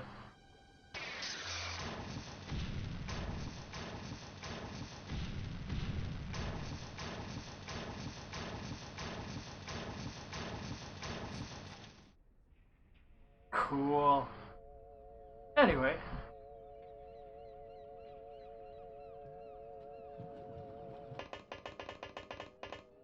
Because if you don't do that, the aliens will.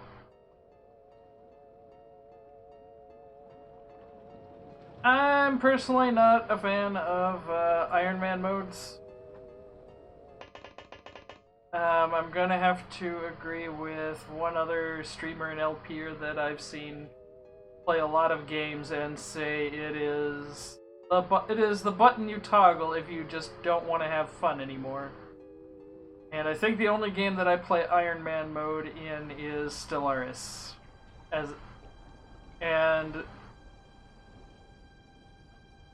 Yeah, there's too much number variance in the original XCOMs that it's really not worth the misery, especially because it's quite possible, even when you have super leveled up XCOM soldiers, that they die in 2 shots.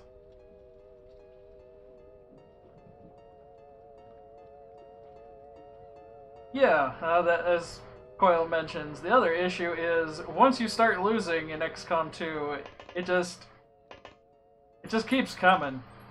It doesn't get better.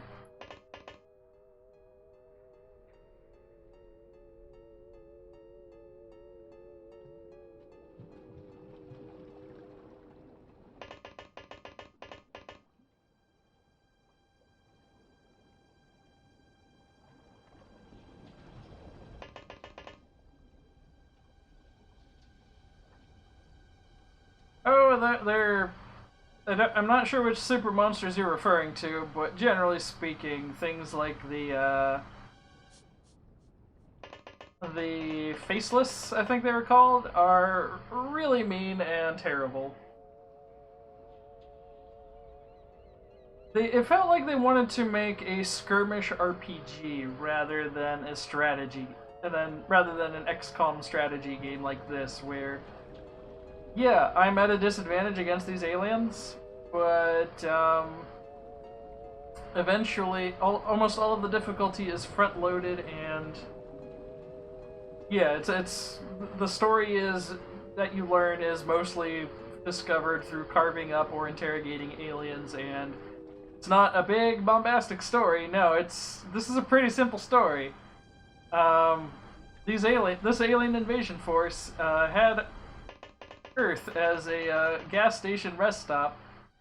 We disrupted their natural order that they put in place for us, and shot them in the face. And as soon as we decided to jump over the counter to Mars to assault the person behind the register, they hit the silent alarm on the basically the security camera turret that was the underwater bases of Teleth in this.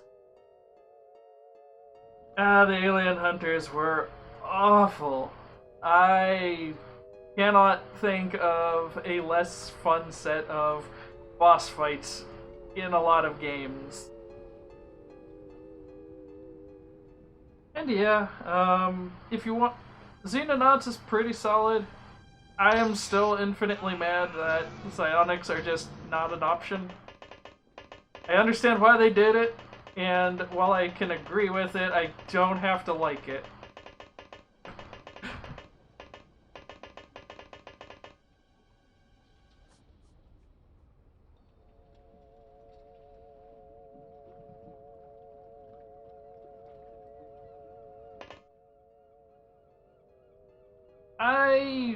I'm the kind of person where if you have the option, if you have some wacky non-standard option that isn't just openly hostile to everything, so even a system such as magic or psionics, I feel you should just let the player have it, have fun with it, even if you made it busted as hell. That is a technical term.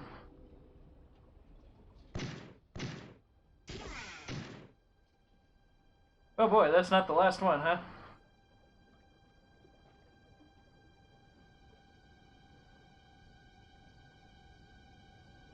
Well, bet I get in there.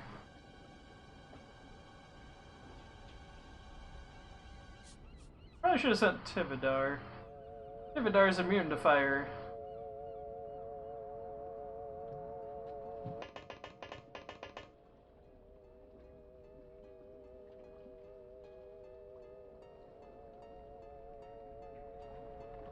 I don't care much at all for Long War, personally.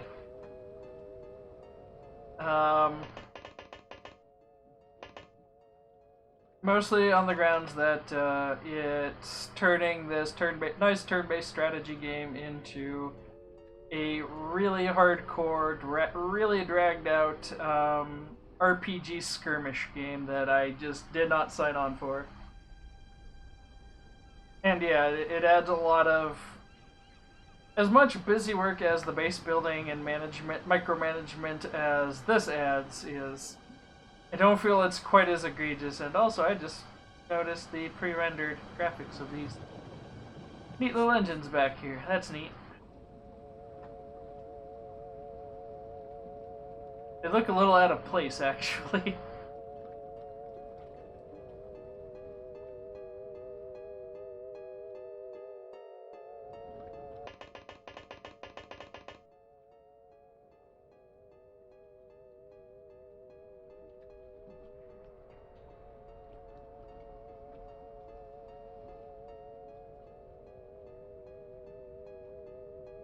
Yeah, I should probably just let Alexander rest a bit. Put that stamina back. I'm really mad at this particular civilian. Because they're in the way.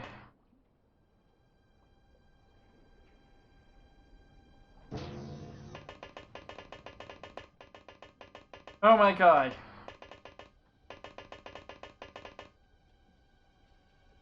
I hate you, civilians. I hate you so much.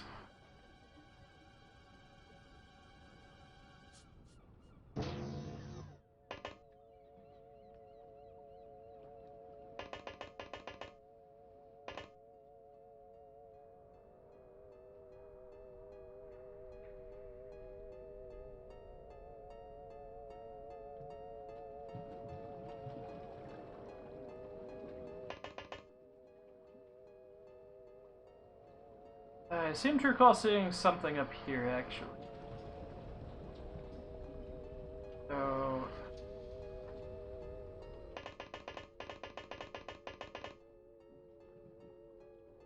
that's what I figured.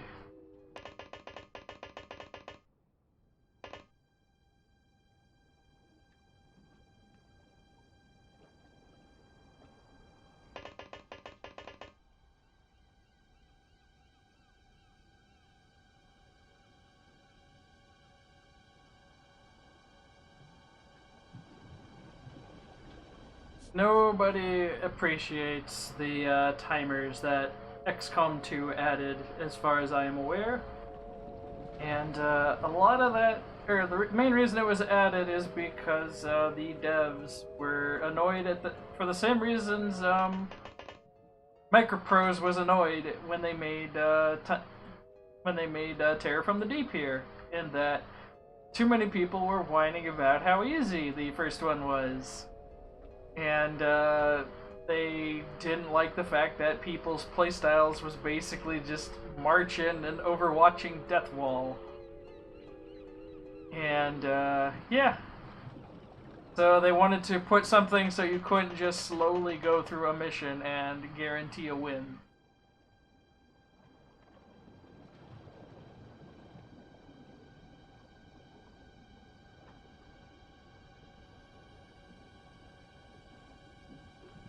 And yeah, I think the DLC Enemy Within tried to add that, and even with that artificial scarcity, I managed to make a team of fully upgraded mech units. So, all the same.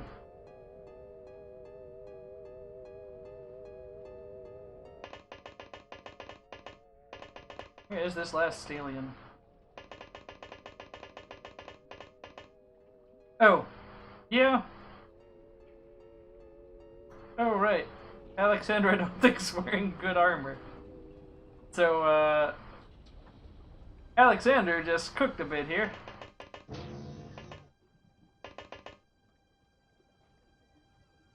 Looks like our culprit's not in here.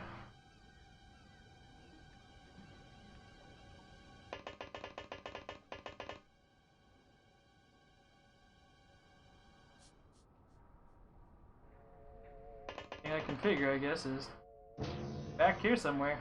Judging from those laser shots.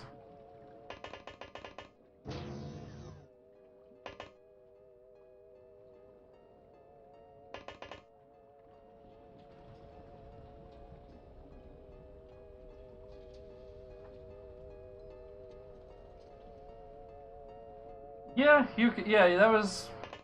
You could absolutely try to take on all of the nonsense in these original games. So why they limited you to only being able to pick one of like 3 missions just did not make any sense.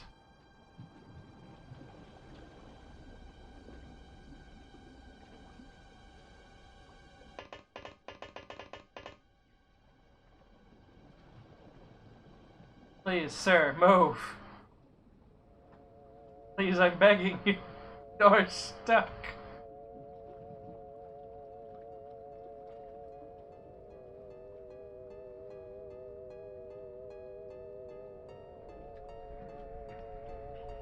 I'm just gonna send Lars up the middle here.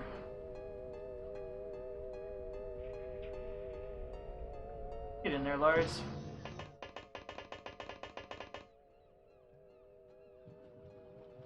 Yeah, I think board gamey, like I was saying, a tabletop skirmish RPG where it's more of a game than it is. The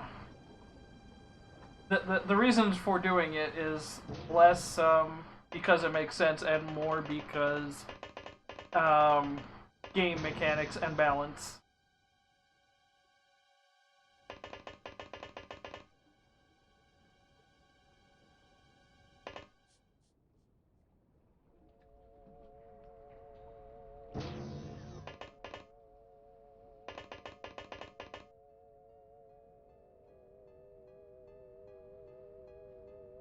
Had enough for a snapshot.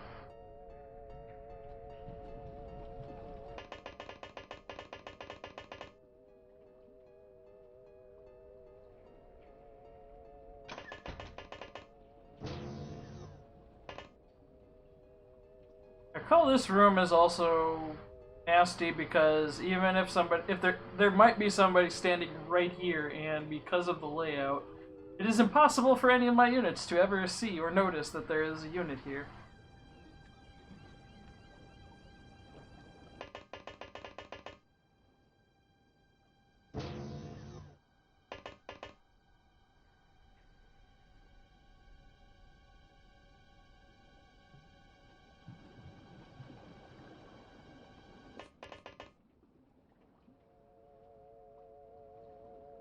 Ah, good, they finally moved.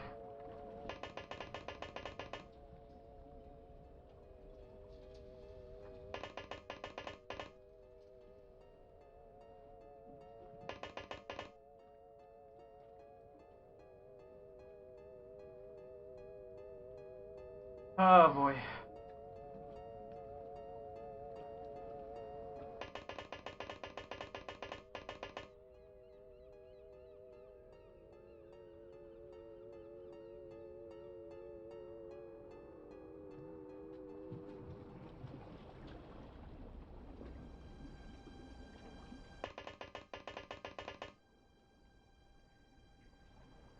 On the bright side, no fatal wounds, so. Bet is coughing a bit.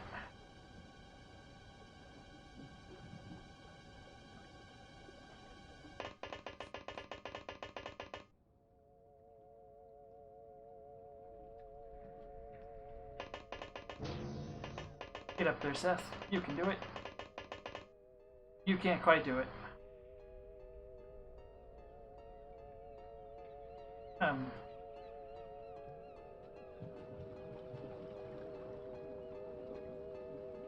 There we go. I've been leaving Jadeep out in the cold way back here.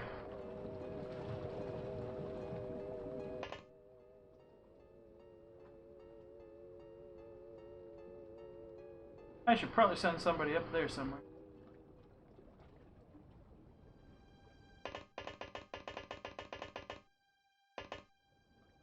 Yeah, that's what I figured.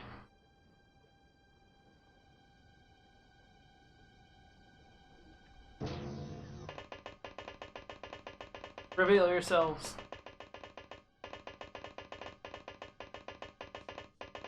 I forget. I know the motion scanner worked fine in the original XCOM. And this one, I forget if it's one of those things that said, oh, only works underwater. And even then, there's a lot of civilians running around, so I don't know if it would be a tremendous amount of use.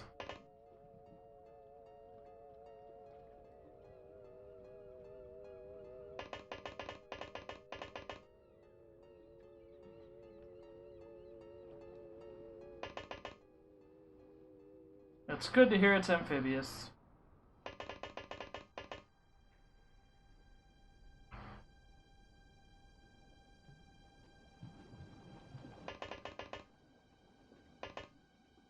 This I recall being a really nasty choke point because, yeah, this is a tile you really can't see all that clearly.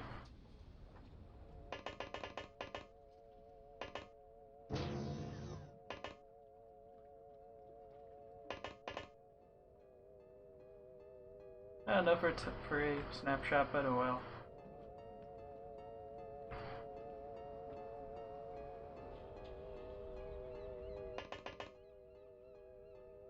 Oh, you're just tapped out entirely.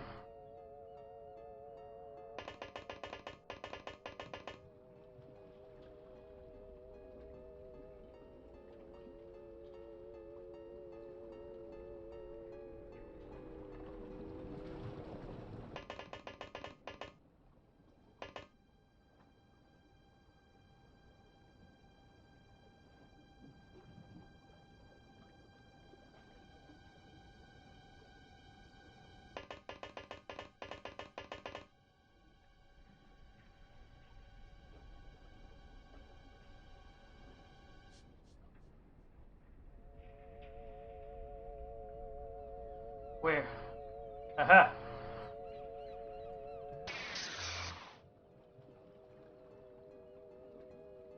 Found the rascal.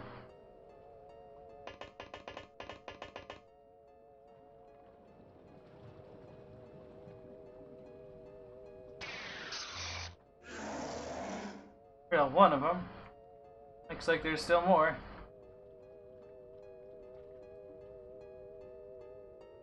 Oh. Yeah, I understand why they did it, because people were really over-reliant on the autocannon and rocket launcher for just reaching and clearing an entire map.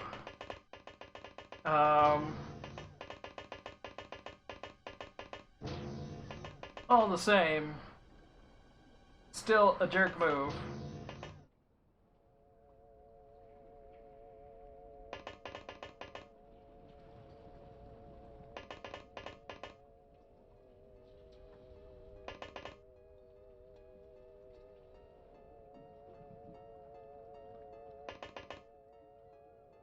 God, I hate this back hallway so much.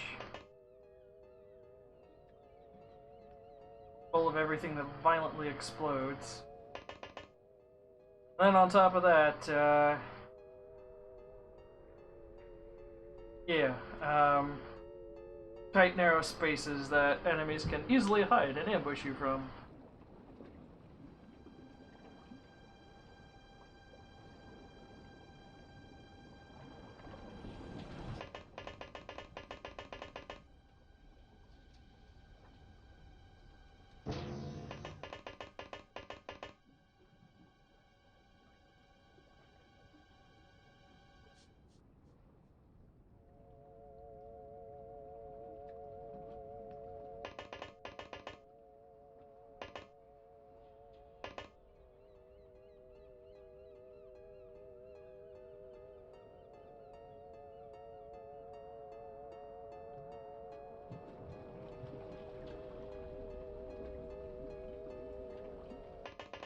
Get over there, Theodore.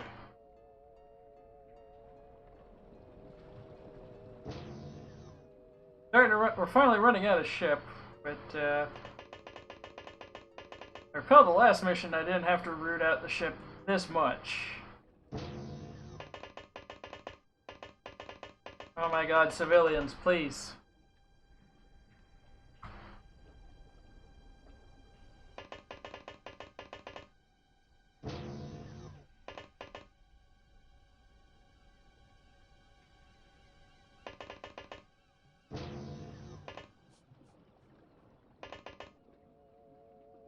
yeah, there can be an alien hiding here, and they will absolutely annoy the heck out of you. Including if they have matter control, not mind control, because they had to change the paint for this one.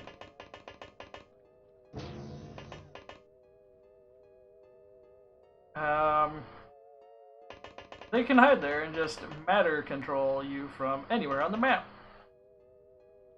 Oh yeah, that's the other thing is, once it hits turn 10 and they know where all your units are, that basically means they can just constantly bombard you with psionic attacks. Or the equivalent thereof. Right, that's the trash room. Nothing's ever in there.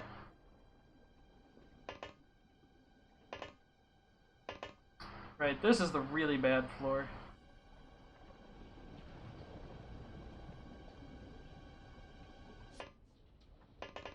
Didn't mean to do that, but okay.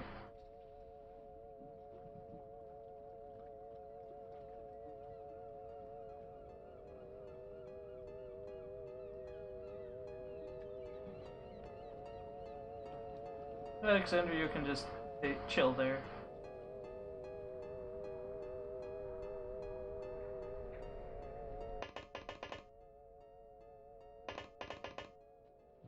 Aha! I really hope you're the last rascal. Oh, thank goodness. Oh, that was an ordeal. 22 aliens. Beta's the only one who didn't get any upgrades. Guess she didn't shoot anyone? I guess? Oh well.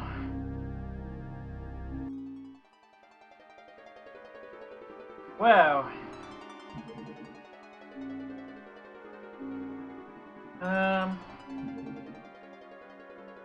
Let's just get to work on some Gauss. Mostly because we're going to need to manufacture Gauss cannons eventually. And I think ion armor can wait, and sub-construction's probably next. But we also have this research base, which is going to be getting better guns.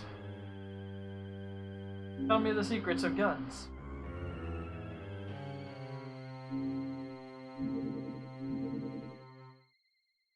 Whew, what an ordeal. No report for Gauss technology.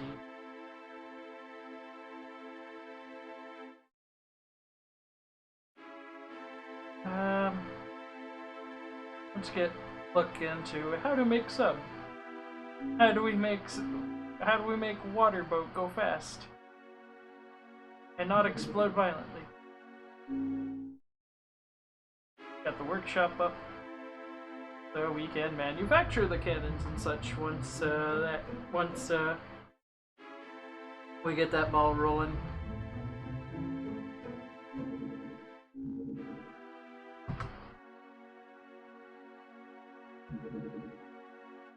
Aha! Alien sub construction. Each vessel has a chameleon-like structure, carefully modeled on sea creatures and constructed of aquaplastics. Each submarine functions as an organism, crew and craft in harmony. Most of these systems can be replicated, and a hybrid technology can be evolved to allow us to move up to the same technological level. These are a little hard to read on this.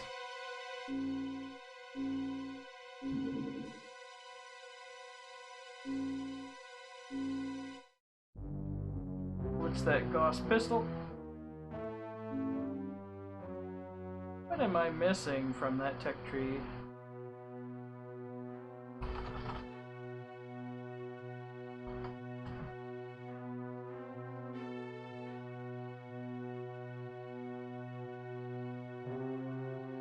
Okay, I do actually need to get the magnetic ion armor before I can start looking into new submarines. That seems much.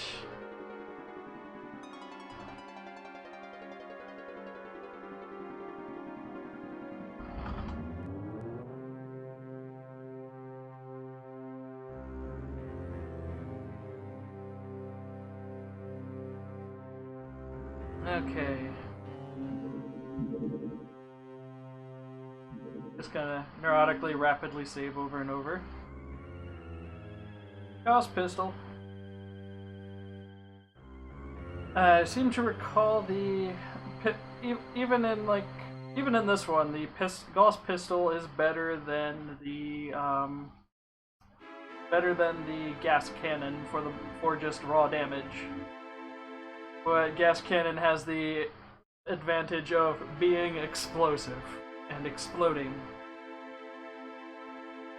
This has the only benefit of you just get like 9 shots in a single turn with terrible accuracy, but can blanket an area in fire, I guess.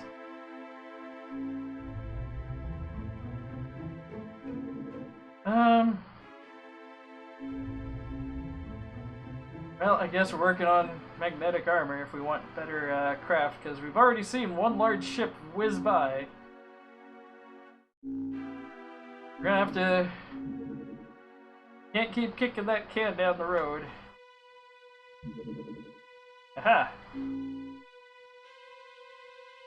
Oh, this doesn't have an auto fire. Weird.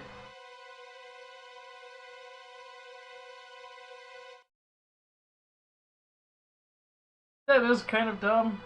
You have to research the ammo after you research how to shoot gun. I'm guessing they're plugged into the wall or something for the testing.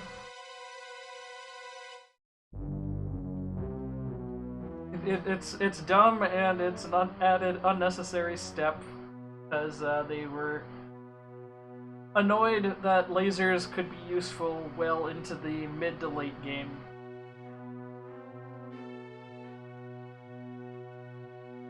And yeah, alien weapons make sense because you gotta learn how to you have to learn how to manufacture the ammo, not to mention most of their guns already come loaded, so you can just test them. Might not know how to even reload them, which... okay.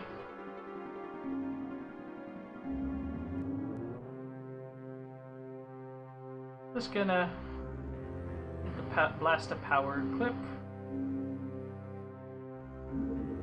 I just like to neurotically save every time a big thing is done. That's a hefty number. 5 points of damage less than C4.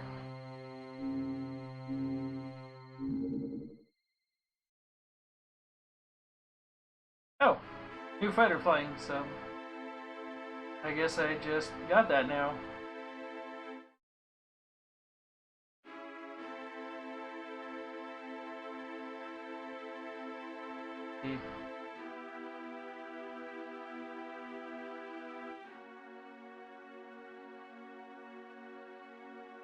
It's conferring with the chart.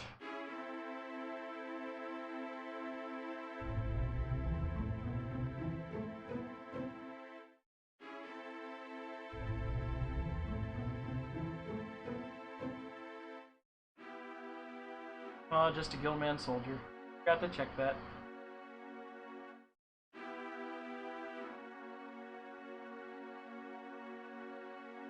Yeah, the Manta is kind of necessary to win. That said, I don't have good weapons for it. Which is probably the biggest concern, and why I should probably just put this on the table and blitz through the sonic pistol. It is a lot of projects, because corpse for each alien, as well as any individual live aliens. Each weapon plus its ammo, as well as new topics that get unlocked. I do not have sonic oscillators, which is why I need to blitz the pistol.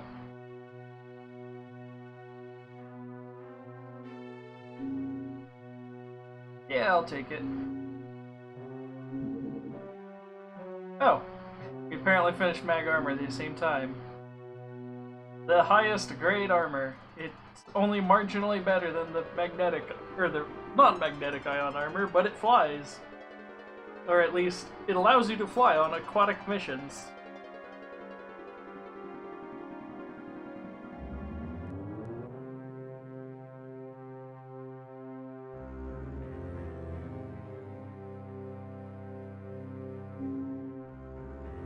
And that unlocks that research. Okay, cool. I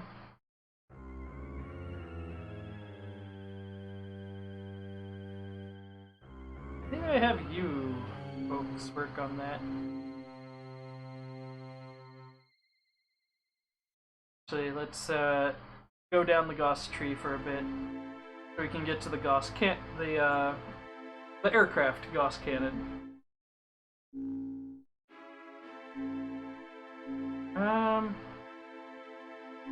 What my manufacturing look like?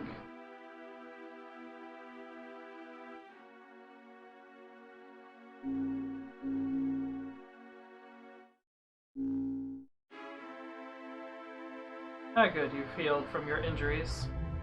With a lot of time units.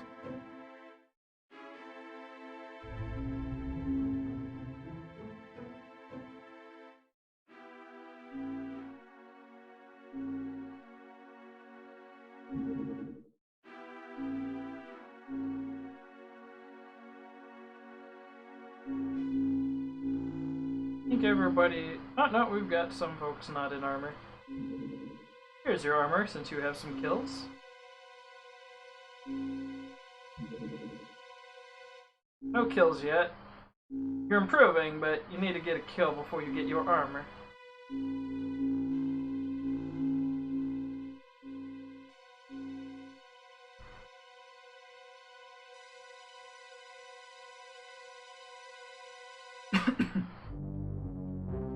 Alright. The Gauss Cannon is a really bad weapon, but it is the highest profit margin weapon to manufacture. It is like the laser cannons in the original UFO defense. And that is the only reason I am blitzing it, is so I have something I can just constantly be making for money. Because we still have the bottleneck at the moment of monthly income.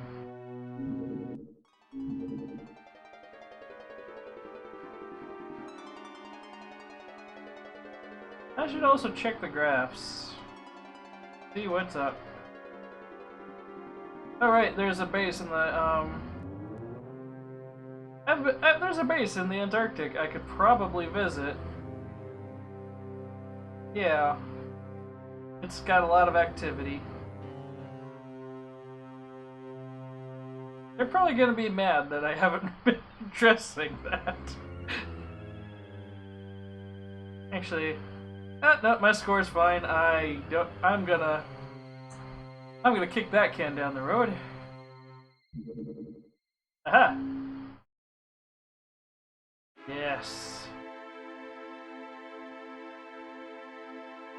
Oh no, we had Tassoth on like month 4, and it's just because the game just went, fuck you, I guess.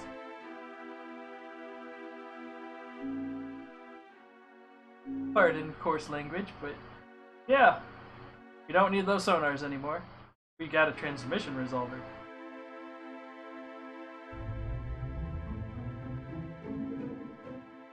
Yeah, no, we were just getting dunked on early because the game just decided, yeah, you're not gonna have fun no more.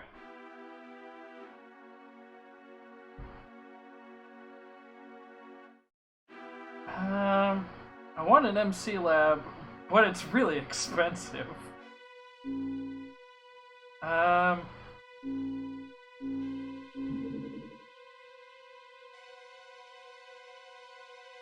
don't think there's really anything I can make at the moment that would have a positive gain.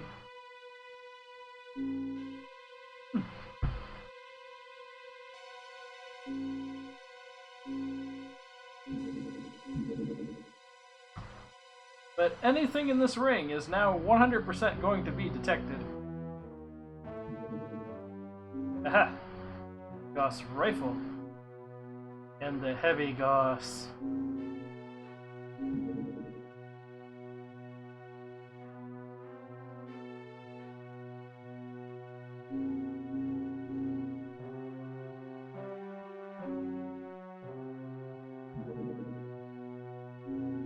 we've got the sonic pistol now. And sonic pistols are an alien weapon based on ultrasonic audio waves that can jellify bones in seconds. That ultrasonic waves occupy range beyond the scope of human hearing. This is an actual thing we have discovered, is the exact frequency in which human bones melt. And we haven't figured out a way to use it in a meaningful way that, like as a weapon or anything, or even as reconstructive surgery. We just know it exists.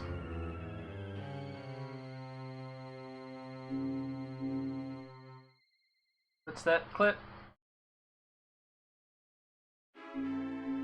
Oh, right.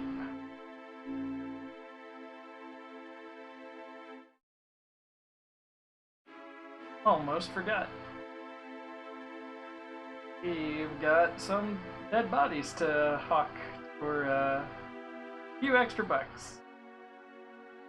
I think I can get rid of all Deep One corpses since I finished Deep Ones and Deep One terrorists.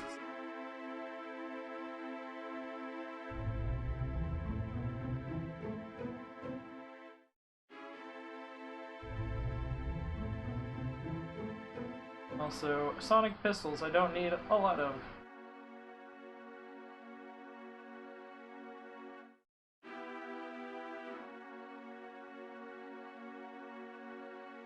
Delicious Deep One sushi. So, the Deep Ones, as I recall, are basically, they take an alien fetus, cram it with the, all of the stem cells of a human fetus, and then throw in some aquaplastics and hope for the best. Do they? That's fantastic. I don't remember that, but that's fantastic if true.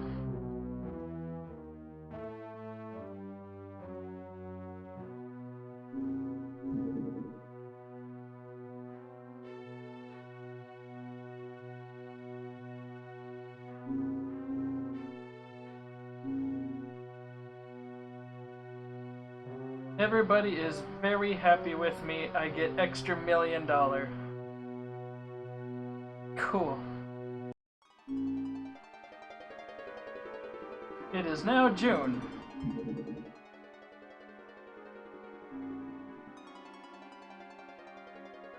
I could probably throw a transmission resolver on Arcticom, come to think of it.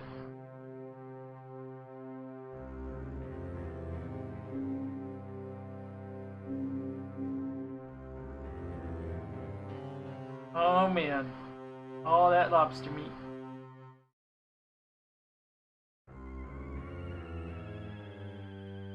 I'm not sure if this is quite worth it. I think I'll tone it down just a bit.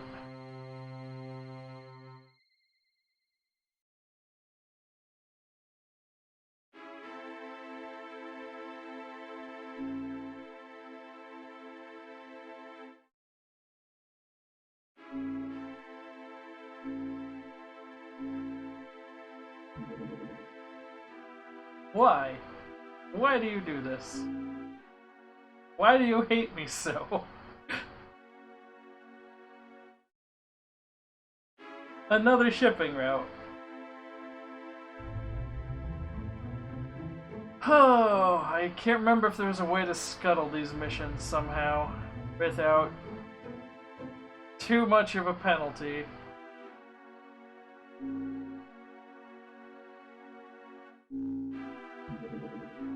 Well, let's get Alexander back in there, I guess. Probably should, Actually, no, it wouldn't matter if I reloaded the save. I don't think we're getting here during the daytime, so I'm gonna see how hard I can possibly cheese this.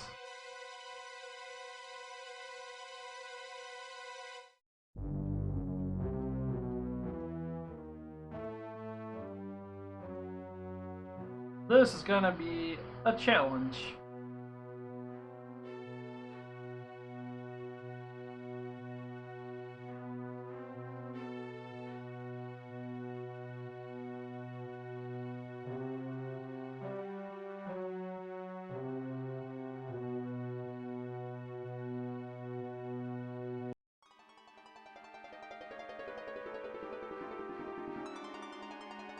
What are these fish people even gonna do with all these explosive barrels?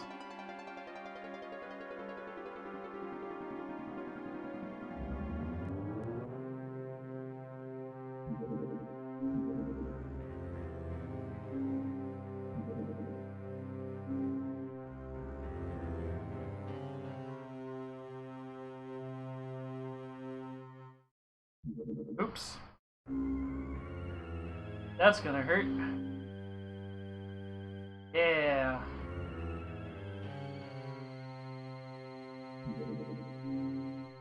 I have a better idea.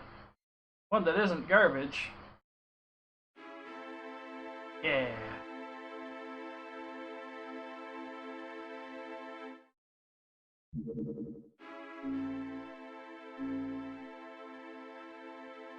I might have a negative score really bad right now, but I can salvage this by taking an alien base.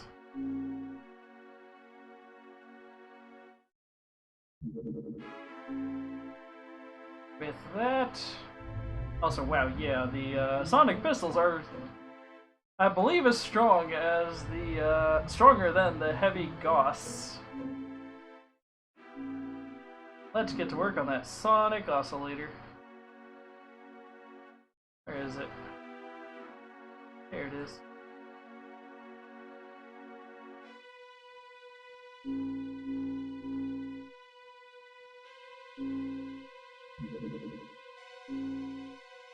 I don't think time of day matters much for base missions.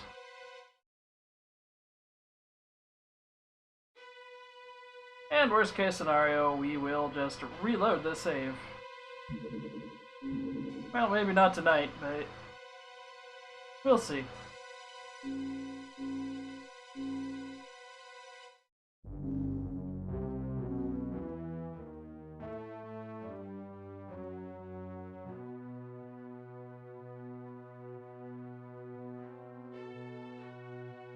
I forget what question I asked about the first phase. Oh, nighttime, right. Okay, yeah.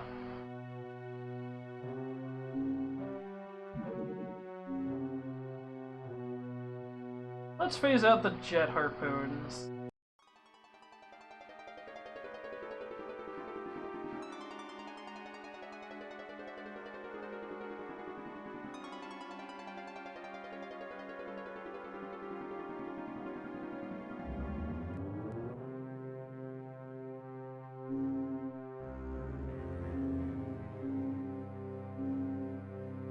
And let's get rid of those that sonic pistol that remains.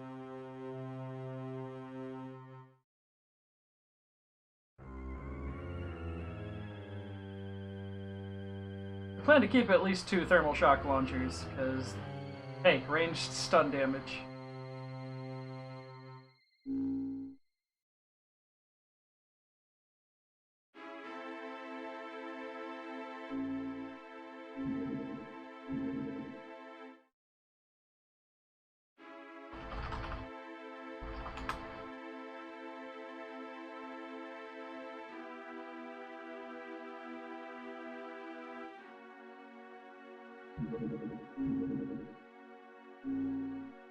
That should do it.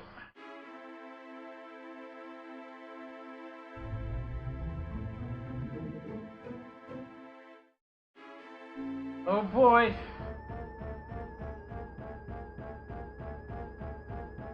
Every single base is also a 2-stage mission. I don't think I've heard this music in... I've heard it before, I haven't heard it in ages. Not a long loop.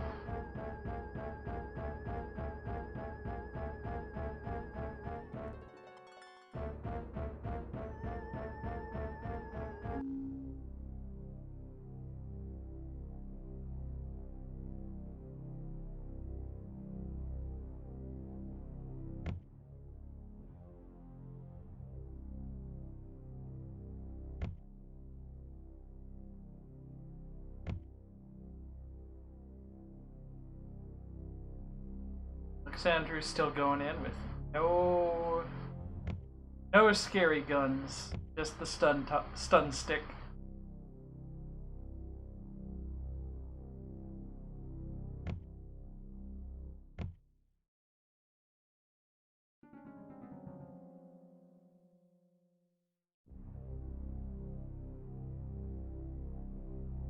Yeah, just in case.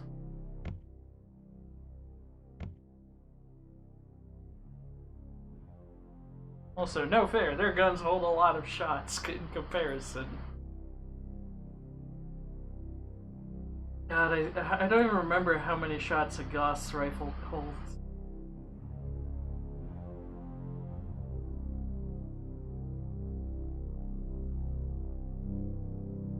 Well, it's daytime, and it's still dark out.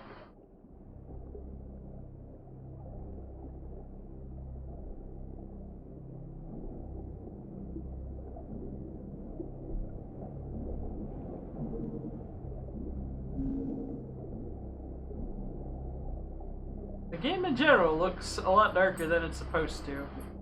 Like even the menus and the sprite here.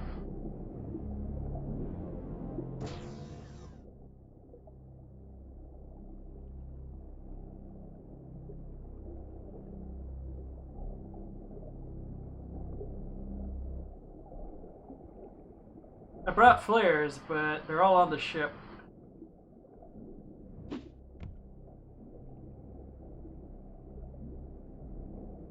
Looks like we're in the corner of a map.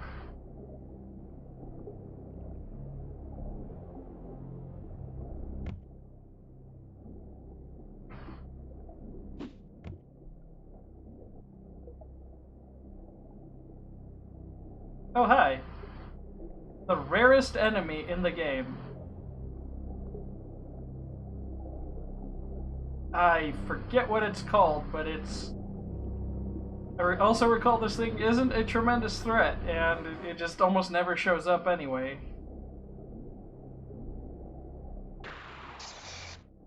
It does have a lot of health. But there it goes.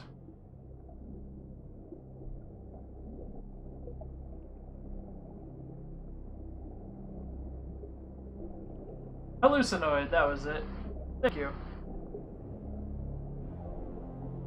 Yeah, I don't recall them being, like, even a remote threat. And, oh boy, sectoids. I guess we're gonna test to see how bad our, psionic defenses are.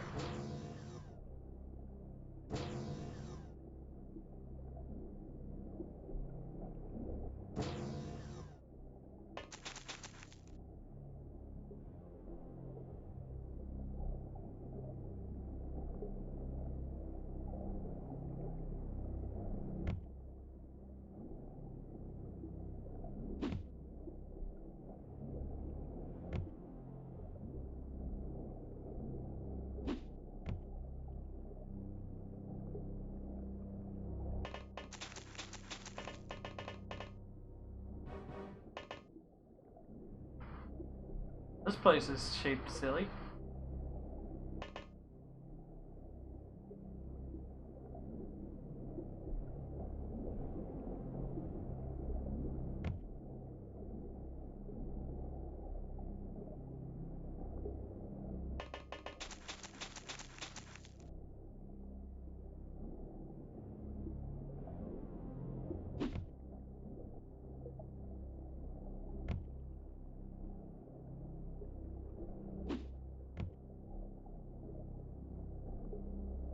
Oh, here's another one.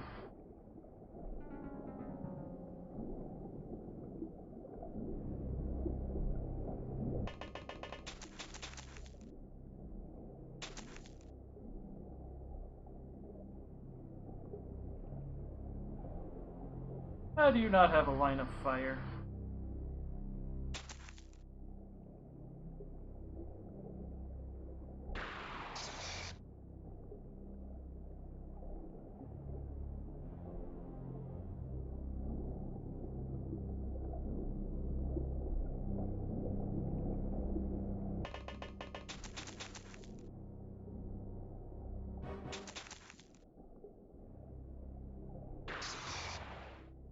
Well done.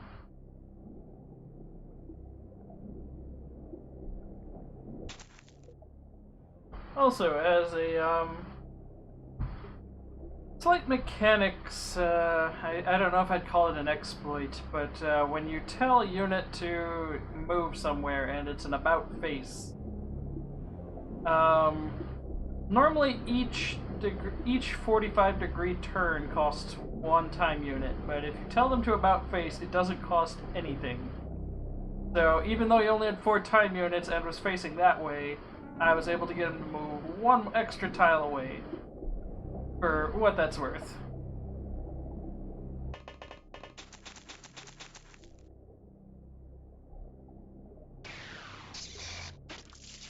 Splat. What a weird audio design choice for that thing's death.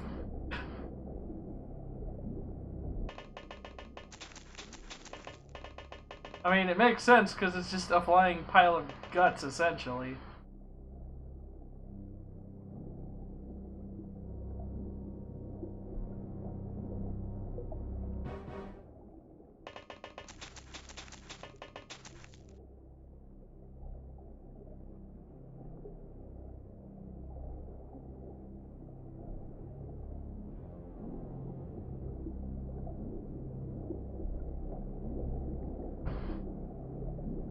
I don't know.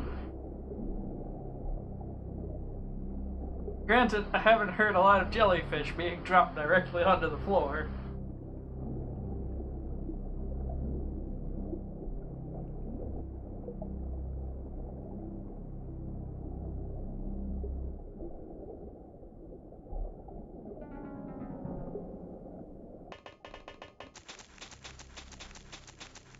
This is some dangerously tight grouping that I'm doing. Don't do this at home, kids. Or do. I'm not a cop.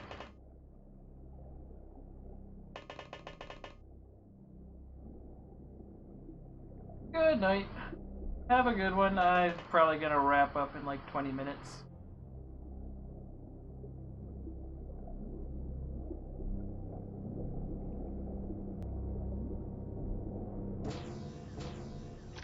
Oh, hi there. It's our good friend, Tenticulat.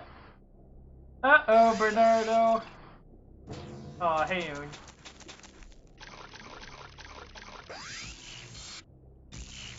Whoa. That's an attack I don't think I've seen.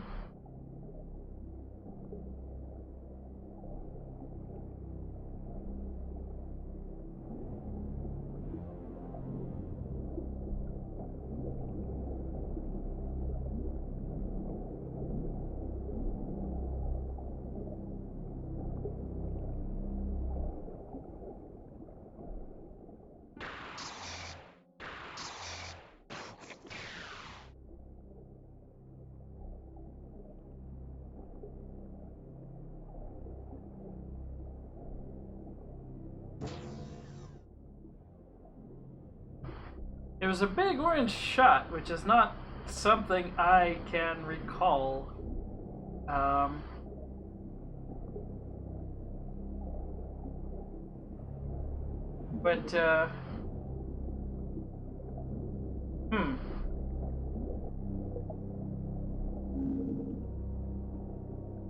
Yeah, I think I'm gonna load back to the start here.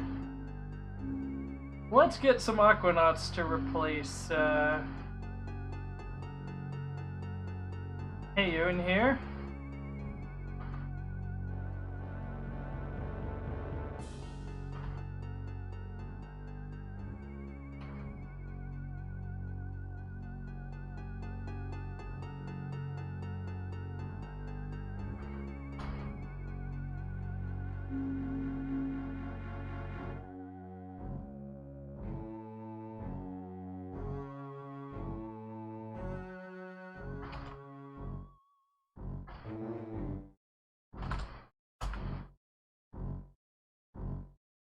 Just so we know who Bernardo is.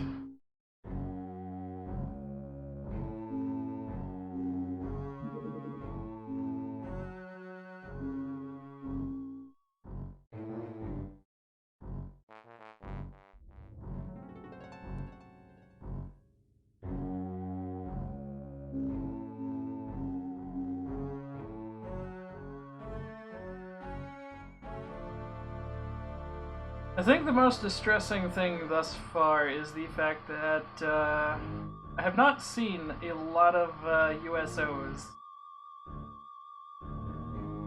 I think I've caught about 4 or 5. And oh, pulse wave torpedo. Okay. Yeah, that sounds about right considering it's a projectile I really haven't seen. And I know that's something that's usually packed by someone on a base assault mission.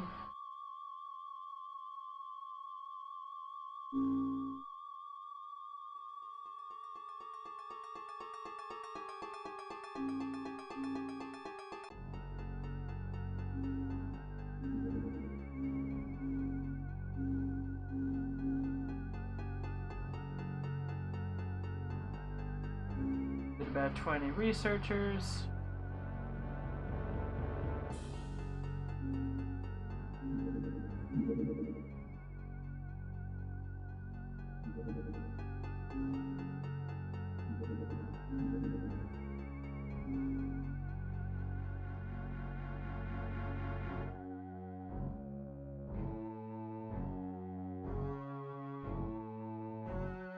So far, I don't think we have any more,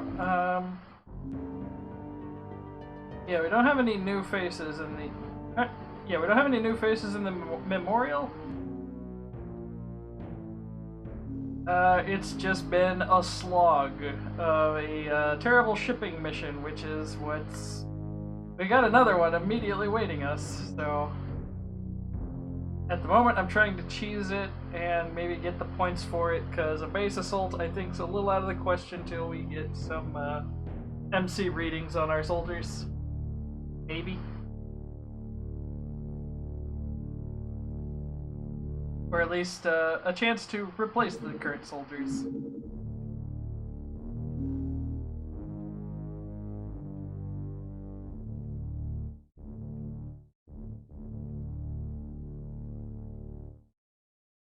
Just gonna try and push the clock on this terror mission a bit.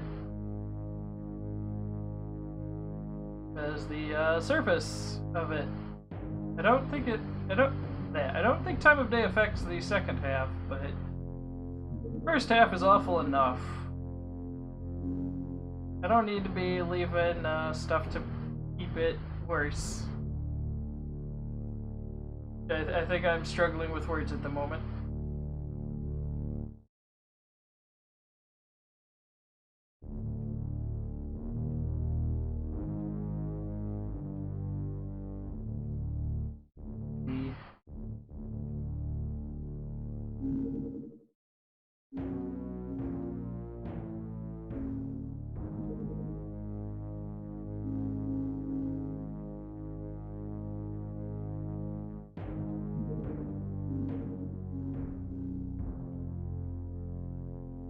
I think it's close enough that I might be able to just keep tagging it with the Barracuda for a bit. Yep. I sure can.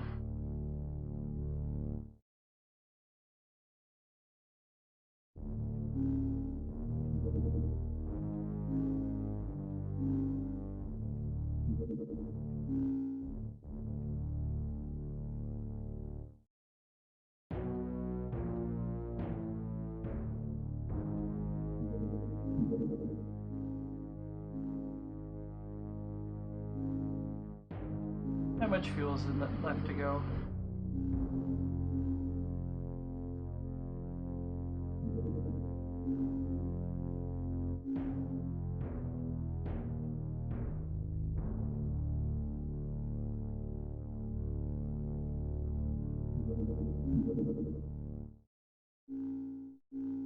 I'll wait till this gets a little closer. So, terror missions don't vanish until there's nothing left trying to intercept it. Which is, this is a cheat, kind of a workaround that mechanic. And because as long as something is trying to fly to it, it's not going away, which buys us a bit more time for the sun to come out.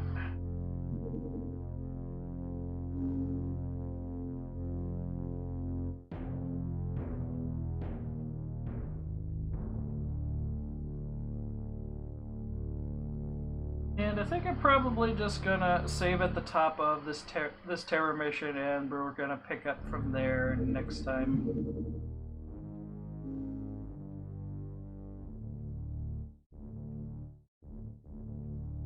And since the Triton's still targeting it, it's sticking around.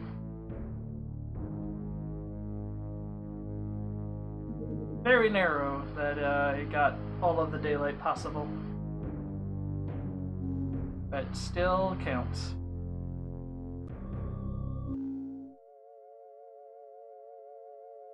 You need to give out new guns.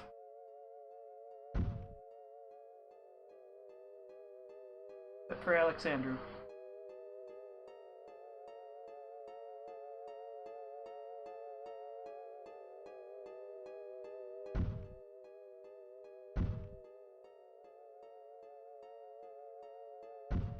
You're going in with a stun stick there. So are you.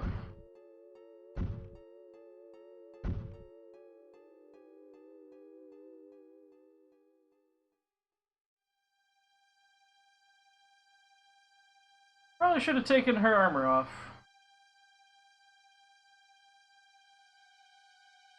In the event things do go south.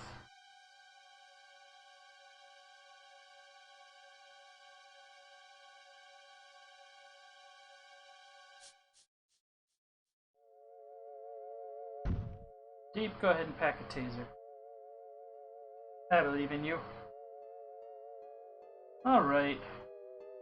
Been going at this for about 3 hours. Yeah, I'm pretty much gonna call it for tonight. It's gonna save a little save scum here. Oh, this doesn't look like a shipping. This looks like a cruise ship. Oh dear. All the same, I'm gonna go ahead and find someone for y'all to